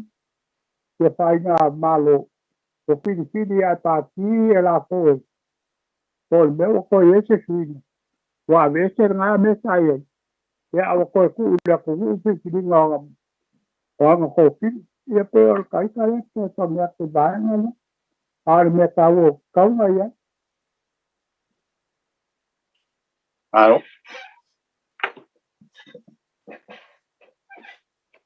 Ja, lo ili se tata wala ua fa mon mon luf po. Ja, takalo fa wala. Ja. Takalo fa ku kan malu nge tep. Ja, oi sofa. Saungi. Alo saung. Ja. Bayo luf ngar. Elisa ofisi, Elisa umona tu tato I upu yan amai. Ana sina ofisi di pe atu sai mal pokalama pa mon mole. Ja, mai. Ona leta tu te faso o me sina la tunu e ta o tele tato tanga te sa mo tulanga le pe. Anga o de foi kana o ka. Ya o de ke me ko winge el fa finge nang ka. E kalse ngai pe sko fin ngalo pa mon mo. A pela de un ka le ma. Saka. Kasa, se kakau o fa finge po se mat. Ole mat. Yang o ba ko o mo musali ma. Ya o do kai kala ngo. Isa ka ko kufunga nga ua kang. Ta pela wa si da fiele ka yo se kai ka mga kunga. Te kalsa ngai. Te kalsa ngai na ka se man wa ku ainga le ma ko ko inga nga le wa ba finge. Ia la wa kari foi ngofi. Ele kakau, kai ro ia vai puama. Ma e penga fa pe la cara pe na kau. Ya, ala ngai le o se. Ka kum kau. Ia. Ole se kidi de wa bai lo po. Ira wa kar ko kidi pe fa fa ki e se mo ka u Nga. Al mo kwa ko so ai fa pa ko lo de ge mo ka. Fa i o e la ngo a we ke. E la lo par ko ya ku ia sai ka ia ta ai lo ai. Ke ta tau ka sa balu a o fa fa ki. Ya. Na o fa in ka ne ya so. O fa ya le lo ko ka tai o fa ya be ma au ka ma lo ba ku ai. A wa nga lo ai le me ka mo sai. Ye pe o la o le ta ko pa ka ko lo ke ge. Ya que yo que todo le va a todo abajo todo lo que soy de acá todo no va a fallo o ye po kala me e fa ka sa ole va ili ole atu pona e vole la lo ye tu funga ta chau su ape ya fa ye mala la mas ka so se sa faro no mo aru lunga le YouTube TV e fa ka sa va ili atu pon ya nga sa ili ole fisira si bagi o karinga e mai soa wa penga awai o ku fonga sa ole ka un firia au kaku ya e ka makeleti al ku fonga sa ole la i no YouTube sa fa longo e la mai uma kario fa fika ui a ko fa so mai fonga i ku fonga fo ia le wa makanga la ko ri wo le beda mal farol ai sa oi vai po ya la ngai le au ka ku por kala mele vai ja ko isi si ka ku brau ya lo ia ma na ir pisil tanto lo ina lo ya ma ya la ko lo le ngona depois ya ya le talo fol blau Carofo fol blau talo fol blau eu vou caro oi soy como eu sou ya pena ver o cosas no voy a vai puar pero ya que me cuida cu pe mala cansare ura soy como eu a pessoa malora vale on sai mercado popular eu pi o eso que se llama una pia ainda mo co camilo me explico se vamos a cara idea foi eu pude nessa apenas a cuipe uma cara eu ri aí não foi que você seu ou eu cuido mais aí me se vai pegar olha o como era o ri aí ele ficou eu falo que fiquei popular aí sai se popular eu cuidei e mo não sei lá aqui Yo ke vai yo. Ore ui nga ku ngai ko ni ngai fa. Ka ku ko nga le u. Ora di mo ku. Male vi fio, ese mai nga ki fa ki popolo ia. Ka ku ko ya. Esa lang ai le si ruali. A mai la o va ku me o la pa mo. Ka mai kai ai ku fio. Ya ba kam so la o sa wi ko ti la. O fa la. Yo la o la ka ka. Yo wa pi ya ro yu. Rengo ko. Yo o le yo kam ku. Yo ku. A fa ku lo ku la mo ba ko ka nga ro. E kai ya o kai mer ko mai kai. Ai o ko mai ai. Yo ma pa pe o lo ko fa ro nga e mo ya no se ka wo la wali. Yo ana pe no. Ko mo ko fa ro nga e o lo ko mai kai nga o mai ro ri. Yo ka singa ki le ku nga o ma mai le e se la ri nga le mo se la nga ki o le. E ku fa ma ki fo.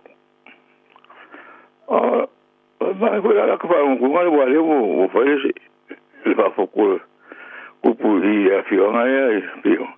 A vesti a ko mai si la. O la fa pa ya nga mo fo le fa mo le.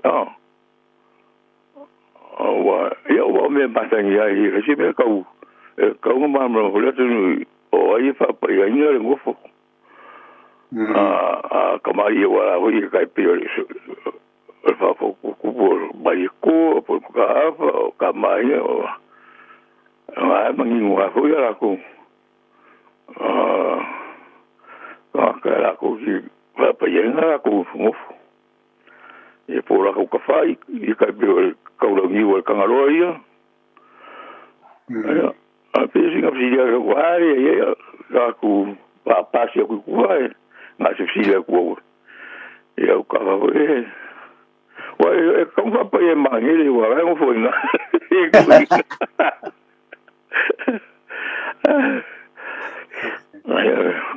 Como fo mai va vi kauri. Ya ma vi kauri. O le ala por le que le lo fa vi kauri fai po America que la lai po fera we ka pa fi ngela la. E fo mai a o ko i. Po fera alo ele mai alo ko me fo ko inga e mo wa. Ya o gasina. Ai si me. Ya pero wo mai le uso e ku nga. Ya o me ka si ben ka ka ngoi la ba ya se. Ya, na. Ka ba nga. Ku ngai u ya o ka e la ku fuma. Eu por ngo ku ngai ngai. Pe ko me ka nga. O i u bu ho la ku nga wenga. Ya ngo pi o maro si speni vai kai mi e ko. Ya uri bulan wele ya ku o tu peale ko uri ni bai kai mi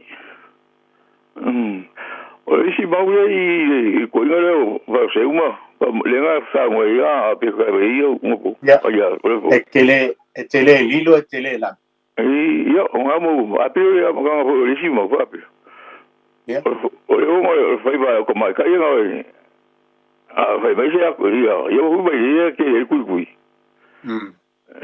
eu fui com cai mas eu lá vou ir como com o coi mas eu agora não vou mais sim lá sim é cai cui vai sim ya kau kula mai ko ka aku ya o ya lu inga ma ya ore sim ka cui inga yo ga wen ba fa yo pa pe ma ga pe ya ka yo ya na ko wa mo ga me ka wa i fi ho ma mo mo le aba e funga pe si me ke i ma ra ko mo ka ma ra ko ai ke i ma ko ai ya mo fo le aba ya ma ko i be le ya pa so mai fo le i si ku ba e on ko ai sai e fa kwa mo le aba le ru yo sa fo ku pe sa wa ku i pe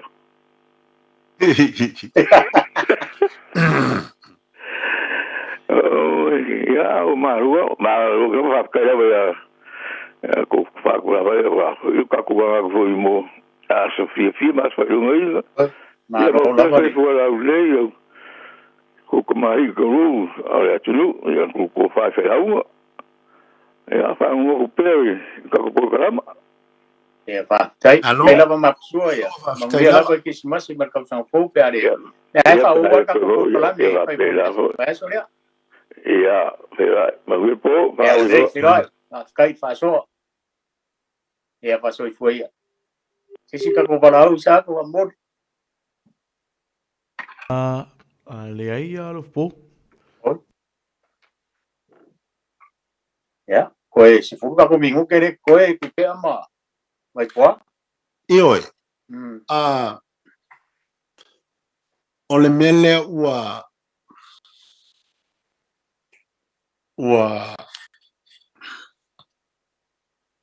ole mautonu le soifuanga il nei mai teimi ua finau le a fo ilelele tino mafalongoanga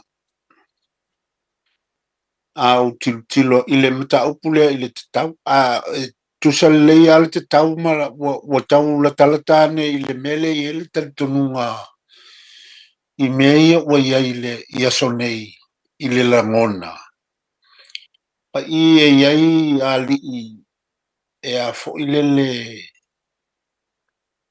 e soifua mai lava manatua ile se ale le fafafine ia se kulo tulo lama le ese ale fafafine ia e ai fo il fafatama ia ese fo ila to ia langona e ali ai langona fatene e ai fo itene tama ta ia langona e tama ta ile tin ai langona fa ali pe i ole fetoa inga na lea wa ia le teimile nei ia lewo o ia le soifuanga le o tato wa ai wa mawhai o na whai a inga wa whaatanga e nisi o tu la fono le whenofua i o li i mateini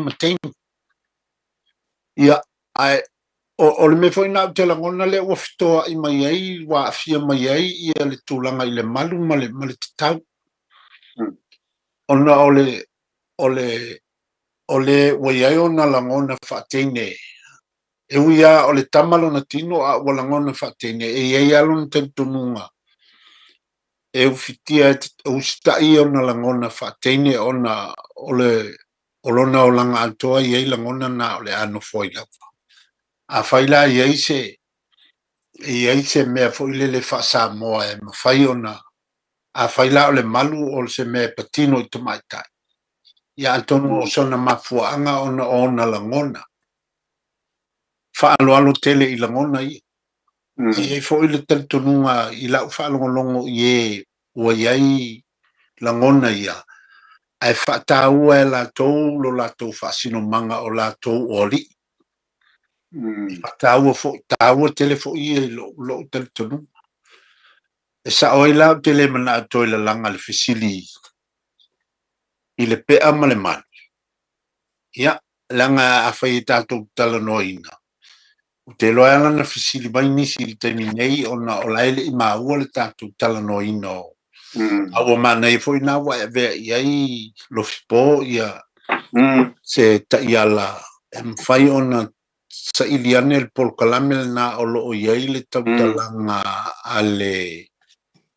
ale sunga ia suluape petelo suluape ia Antonu o ielea o le tangata matua o lo soifua nei o i lātou o lo whaia le whaiva o le malo fie. O le tau. Ia. Ma o le ua tātou whautua ina lava whaaleanga nuu mai lo tātou tilo whaaleanga nuu. Ia ua iei fo i manisi o vainga pela o vainga ia. E whai fo i o le tino. A o whaalongo anga lātou ia. Le mwhai o langa o le mwhai na tu e se ina me i e lua langa o mea o le vaenga le ta ua i tātou le nga o le tino ia fo I whalongoanga ia fo I male loto mo me whapena pule ai o tātou e vei tātou mo tangata. Ia, te manatu wale o toi umisi tātou teimi. Ia msaloa whapea wale. Maia ni tuunga o le tātou aso fia ia o la o baipo le ase fuafuanga le tātou po kalame, le tātou whātou whai. Ia, o kako kalame ai whauau le aso rus fufa. Ia. La ua, maua le ava noe whauau e kako kalame le manoro. Ia ai, o le vai aso lea ia o le kusa o le pōkongo le Christmas Eve. Ia, o le sei so kai le kio pen whainko mai ruma kako kalame. E kārawhia ngai mai fiku I oa o le lima ingai. Ia matu so kai lau hoi ma ulenga le kio. Ia, so kai hoi le male mamu koe a vai kua. Ia ai, o kusa le kumai hoi le avango ia ka koe whainga ko whamanianga ngai kako wainga o ngō mai pa anga hoi o kako wafi whiri. O le vai aso pia le soi fōma le ola. Ia le hoi whafonga mai le tuno. Ia ai, langa lewa whaiu kako paimia la whakuia ka mamu koe. Ai marika ko pol kalame kako whelo I vai aso lea. Mai whaarolo vai kua. Ia, kai le tō. Nā leo la wali. Nā li hiu. Kai. Kai ka tēnga. Ka tō te pai abia umma e ka roko le pai amo ka tō viina. Nera. Ia pai amo e te viina ka tō kumai le lani. I pao ngā inga o le ua so ua mo le uola. E ala I mei tō kalama. Ia mele o te lava le ngā inga kaitele. Pada no lava o lua kaimi. Ka tau marka aue nisi o fuafuanga. Ia mua lava le. Ka tō kalame o tō wala wingai o ia. Kai. Ia, ani mei kula ia. Ka kai mo fuafuanga. Ka tō kalame le vai asu. Ia, ka ko ke alole. Le iwa. Ia. Ka muka loto kalame ave kako lo wha. Ia. Nanga e kere ngai kako wai. Ia. Lai kapua I mai e tu de bauma. Ka longo mai te kako tu kalame lea fiaki ma lea fiaki. Nā me te ngai kako ua kako tu kalame. Ia ele e miki ama I kako mai. A e potu wanga lea le tōpe a whapea. Ele afuria konta. Ma e te atu mai lima. Ko mai lima ka ko ka me te ko mai lima. Le lima. Ia.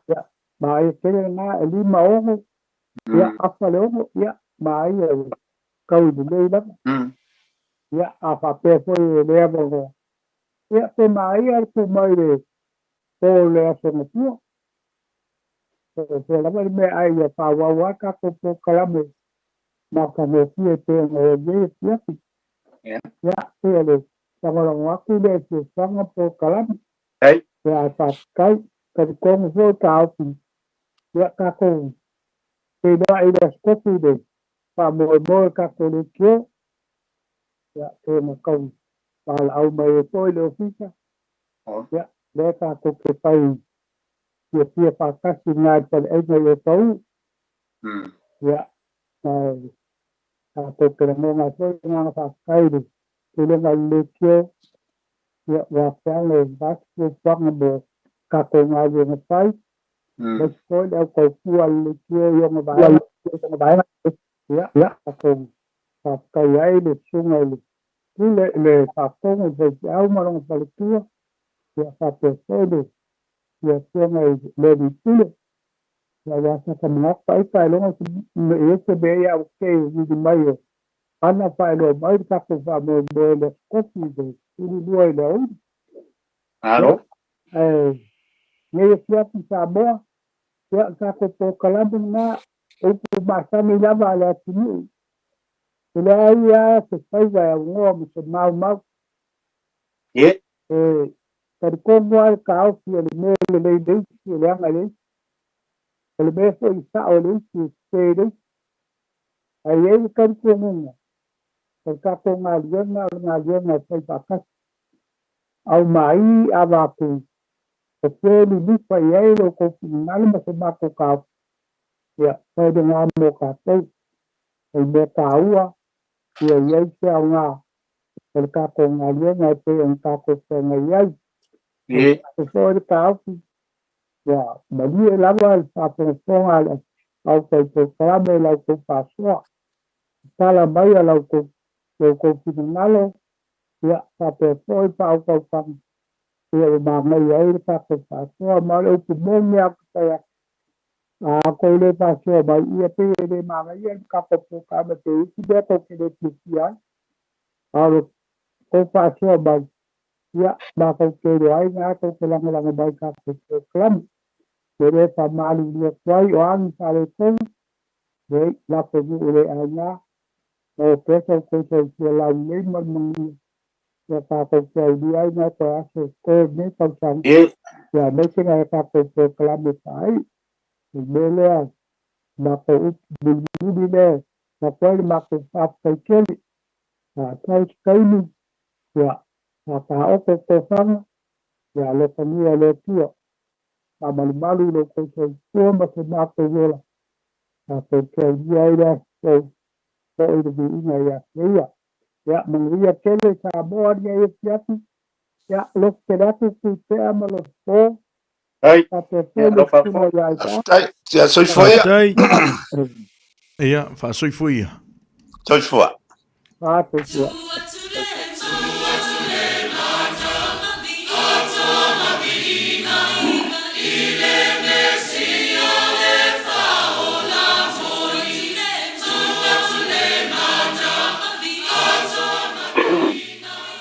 Ya, vartai, malo, nei foi a fias fa tal fatu, ele suafa malo Yesu, ele nei foi a fiafia sulfitu nei o te sema, ya, wa, lo toi tasi le vaiaso tato o lia le fa manatuina po le fa lungaino na soi fuo tato o li ia o Yesu Keriso, ya, ma fa iwa tuai le si vaiaso le tausanga, ya, o le nei foi fiafi o la vea ma toe por kalame o le areto le ola mo nei foi tau sanga ya ona fai foi sauninga le vai aso i te mi lava le nei la fiafi ya le foi ona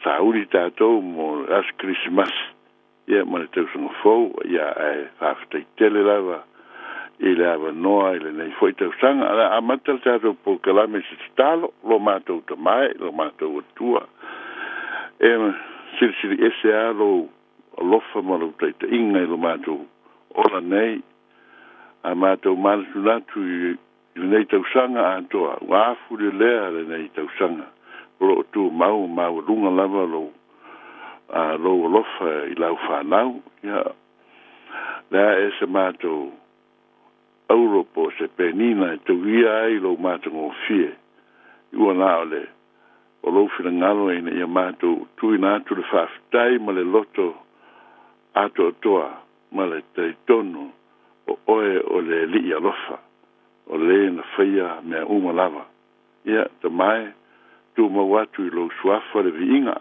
le fa anetanga ma le fa manu le nei fo ia fiafi ma ua so mato manatu ia fa tupu teleina i pelo ma to ola ma futa i la ufio ma le tale le lei ia Yesu Keriso la ma to talo le ala ia Yesu ma to le i mo le faola amen ia aftai fo il maftanga na ita mama tua ia le la usolo muri i tua ia tono mo waila no la to pe ona nau ia ia langa le mana ia fava vave na e fai le fiafi ia na tatia tu na tu langa ia ila to il ne fia chaman na tu ma fo fau i se upue ta to te fai wel ni tu sanga ia te le upo lo tātou mau e la fionga pa ia le atua.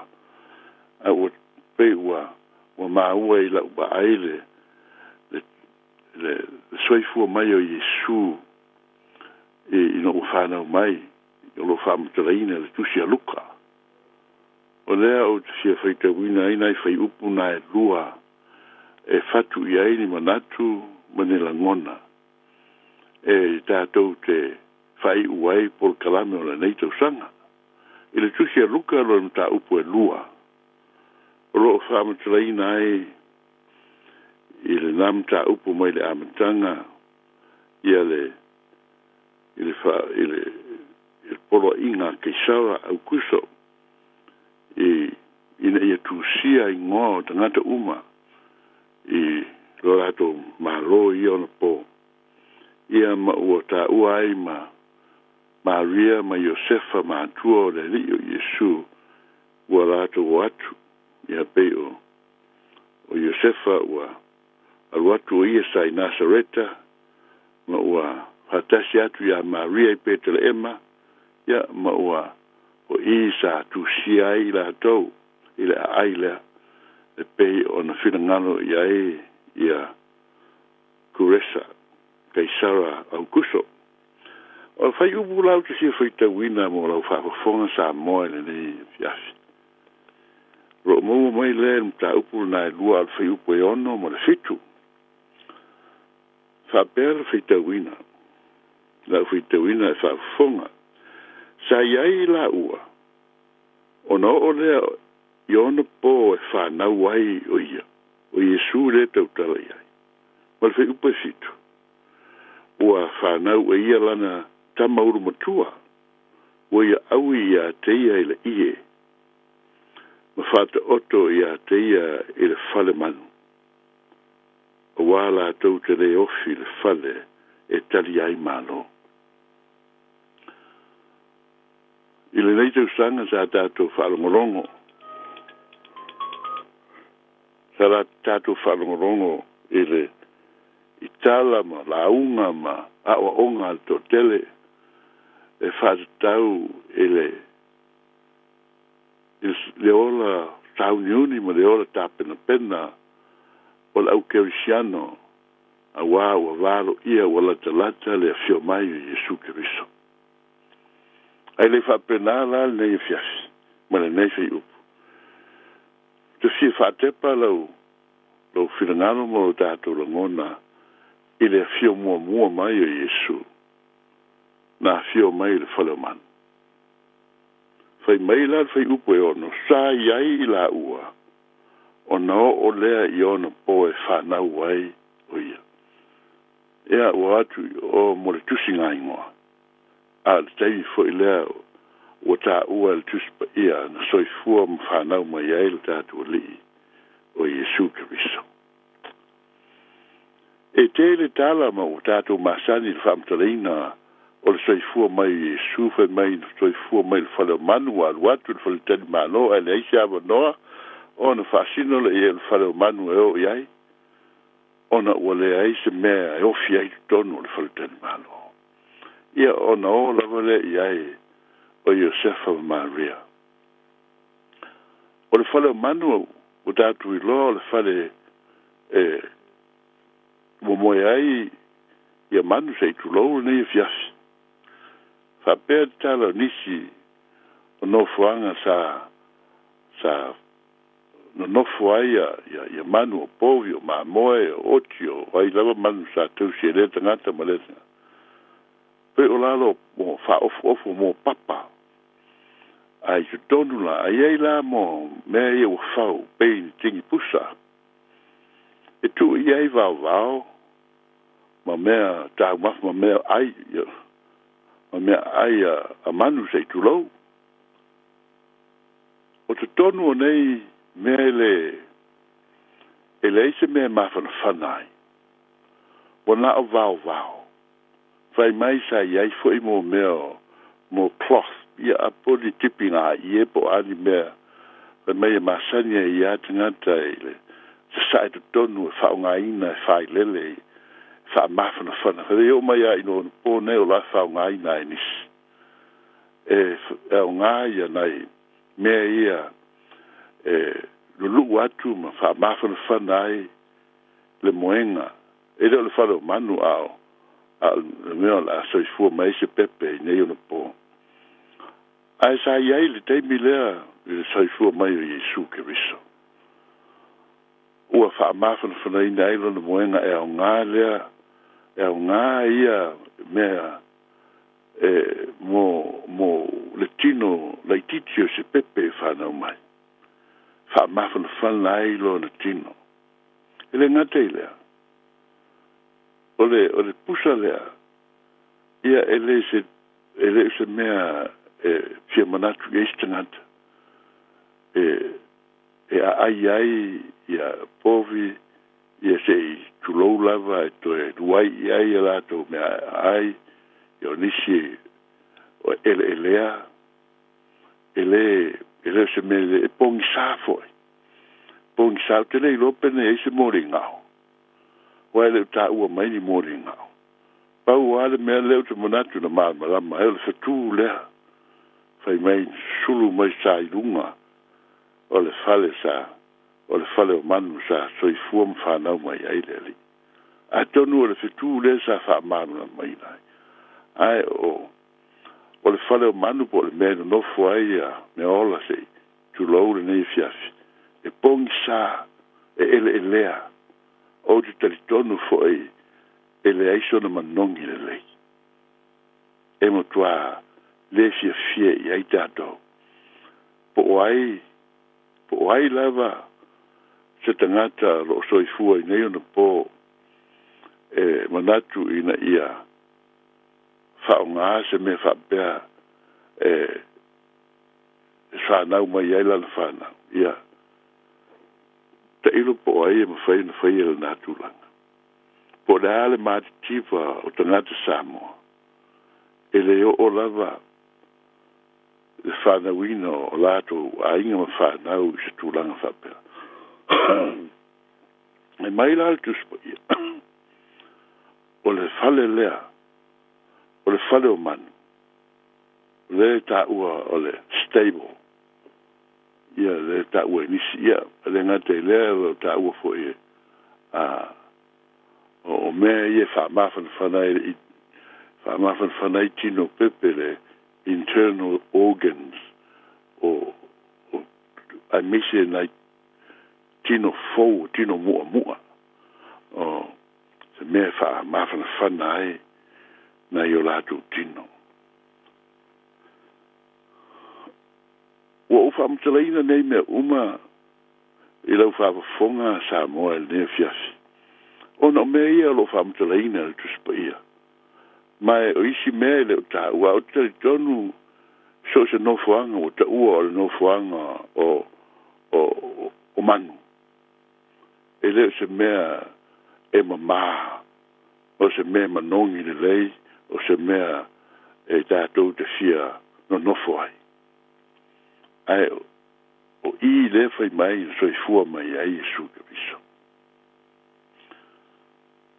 A ma fau ma fai tau pe ia upo na tupu a eleo le salangona. Ai se ala wa fa matala mai ai le tuspa ia lea le sinui lea ia po le vainga lea le mea na so i fua mai ai Yesu. Ele pe o se tupu umo le langi le nei ma te ngata maurunga ele ngata o le fale e mtuai vero veta o na ie ai pe tu mo mau mai fita te teimi o la aero tina po fa nau mai ai se atali o se tupu po se tulanga ele fa to va pe o le nei ona le tupu ele le ngona o le ale se au o mai ai le fio mua mai o Yesu la le se fe au o mai ai ate oe ma o mai tato uma tato fa longo pe i le tala i tausanga uma Krismasi uma o lo fa mutala ai le ngata i na fa mutala ina le au alo pese ai le au ngasa pese ai au fai pese i inga o le au angelu ma leo ma moe ma lanto uma oe na watu ile fale o manu sa soifua mai ai leli fai mai e pongsa o lalo le papa le atonu e pongsa le mea ele lea ele manongi le lei ele fia nofo umi ai stangata a waenga uma ia na fteia i ma le soifua mai o Iesu Keriso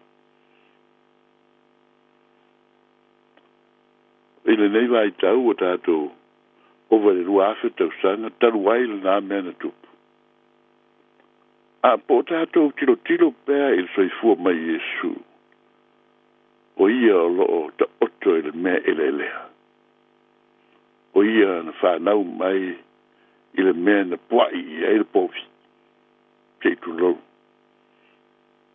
po ole kamela po ole asini po ole ala o lau vau na ai manu o lona i afu lea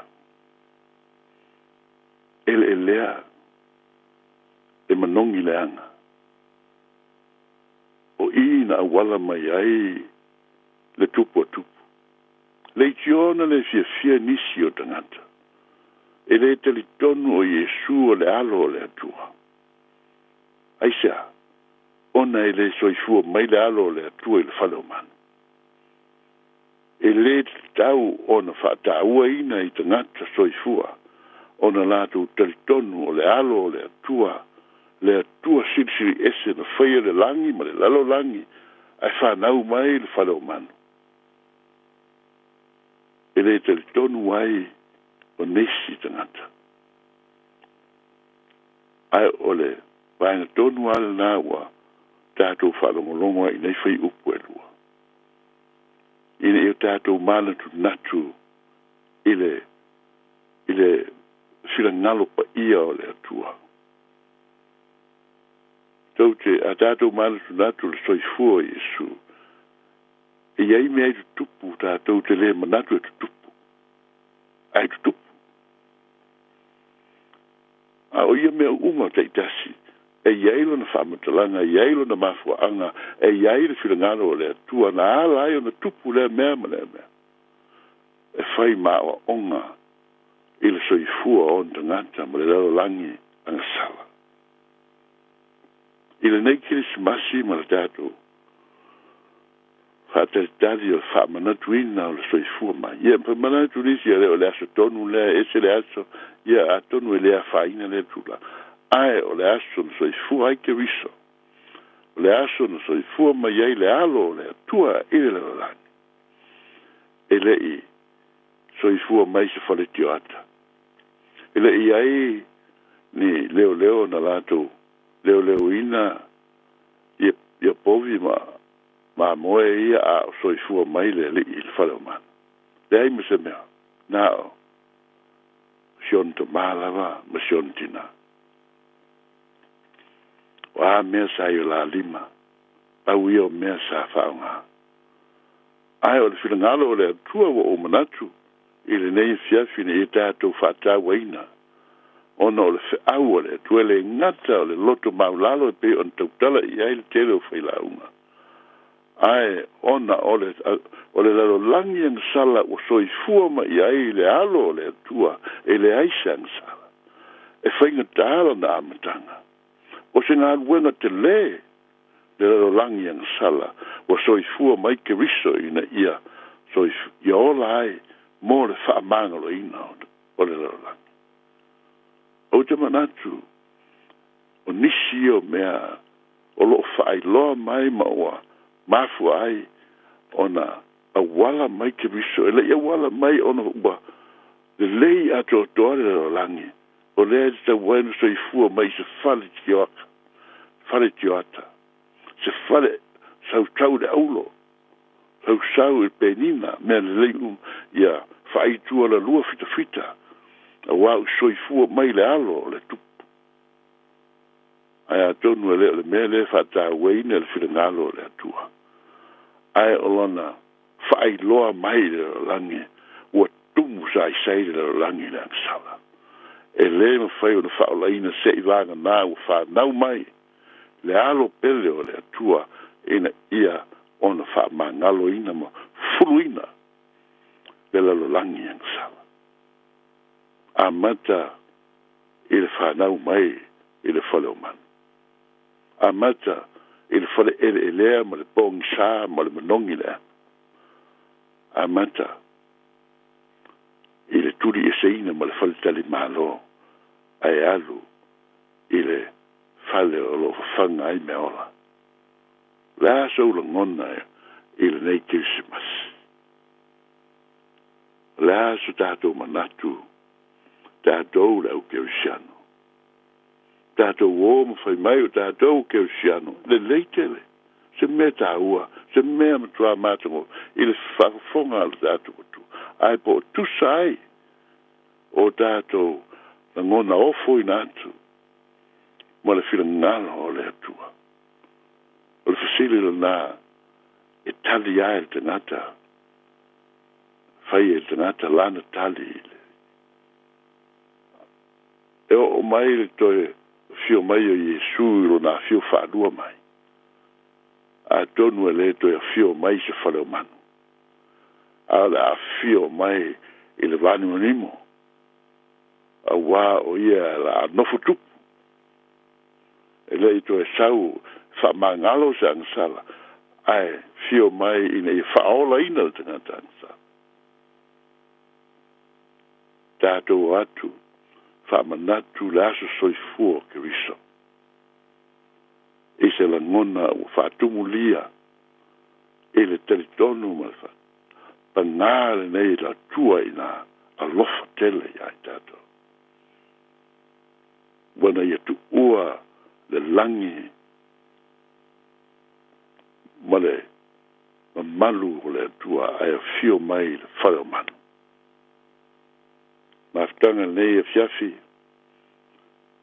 ia vi ia le atua i lo tangata. Ia avea Keriso e whai ma tama o le Kirisimasi e pei o le tātou patalitari ai. Ma ia avea o ia whai ma avea o tātou loto me nofo ai ma soifua mai ai Keriso ina ia whaolaina ai o tātou mau ai le ola ata li whatasi mai. Whamāmalama tiri e lo na nganga i lau whafonga sa moa le nei Kirisimasi ma le upua le atua. I tātou whamuamua ma i tātou whamanuina le swafa o le atua pa ia. Ia o se ngona le nei a fiafi mo le tātou sauri atu mo le toe polkalame o le nei tau sang. Tā pena ai lo soifua mo lo uola. A tātou a ngai atu. I le whamanatu ina o le asa soifua o Yesu o tātou li. Ia whamanuia tere le atua i le nei fiafi. Tā mai mātou te talo, mātou te tuina atu lau o fionga. Mātou whalongolongo whawhatai te lawa tama. Ngona le pai mai o lo mana i o mātou loto. E moni lawa fionga. O oe o le atua. Mātou te mawhai ai, mai loa ai, popoto ai, mātou mai ai. I lau whina ngalu pai. Tu maura vi inga i lau fio tama. Ono o Yesu Keriso lo mātou ali. Amen. Ia, tātou maftanga i a ole i tu ua le nei fiafi i au te whailo atu o le polkalame mune muri le nei, i le tausanga fau, ia tātou toe a mata, tali tonu po le lazerata le whai ungo i anuali. Ia, a loto tele lava, ia ua a mata i a whepuari. Ia, tātou a whailunga ina le soifua mo aso malolo ia tautua nā ma oel ta mal tina ia maua pelo on sai maua lo fia maua le file mu tu tono a inga o lo a veai oe mātua taula ia le va ai fa na I mele le umalava e tupu tonu le ainga ia ia ta tau de lotu maulalo ia ta tau de le file mu ke viso wa o ia ta tau te mawai sa so fia manuia o ta tau fa tau nu fa tino vi ia ilon swafa a wai te tau on fa manuina lona lava swafa pa ia fa manuia tele lava le tua ia ta tau maftanga le nei fiafi la tu umo fai no sila ma fa fonga mai ma ia fa manuia tele ke se masi ma le tau sang fo ia soi fua ono Yesu amen Ia, jali tonu sa moe, ia, lewa jato mai nei le tau lunga le tātu pora klame, ia, moli atuile nganga whawhitai, te sunga le whawhia ngai a Pastor Alessandra McCarthy o mafu ili tātu pora klame, o le Reto o le ola, e whapea fo ima le tātu pora klame o le whawhifili, le tātu o vaa, ia, le nea fiafi, moli atuile nganga whawhitai, mo le tātu mawhtanga, i le nea fiafi, a le pora klame le ngangai fo whaiva, se au liot pora klame le nea o le fiafi, po le evening show no ala liot radio Samoa, ia, o le ase ngana o le tonu o le fo isi tautua o le tau tamali i lau whaafonga anga malo mai moa ia whaamangaro si leo lau auna ia putu le tau tai se lana tu yama i tātou toi whenua i le aso a tai au ia i le temi masani i le punganga i fo whaiva pe au li lalo whatuno le atua ai manuia tele le nea fiafi manuia whenga malo longa whaatasi la tomo fo whanga lo iai alofa tele antu Samoa le atinu upele soi fui mo i manuia God bless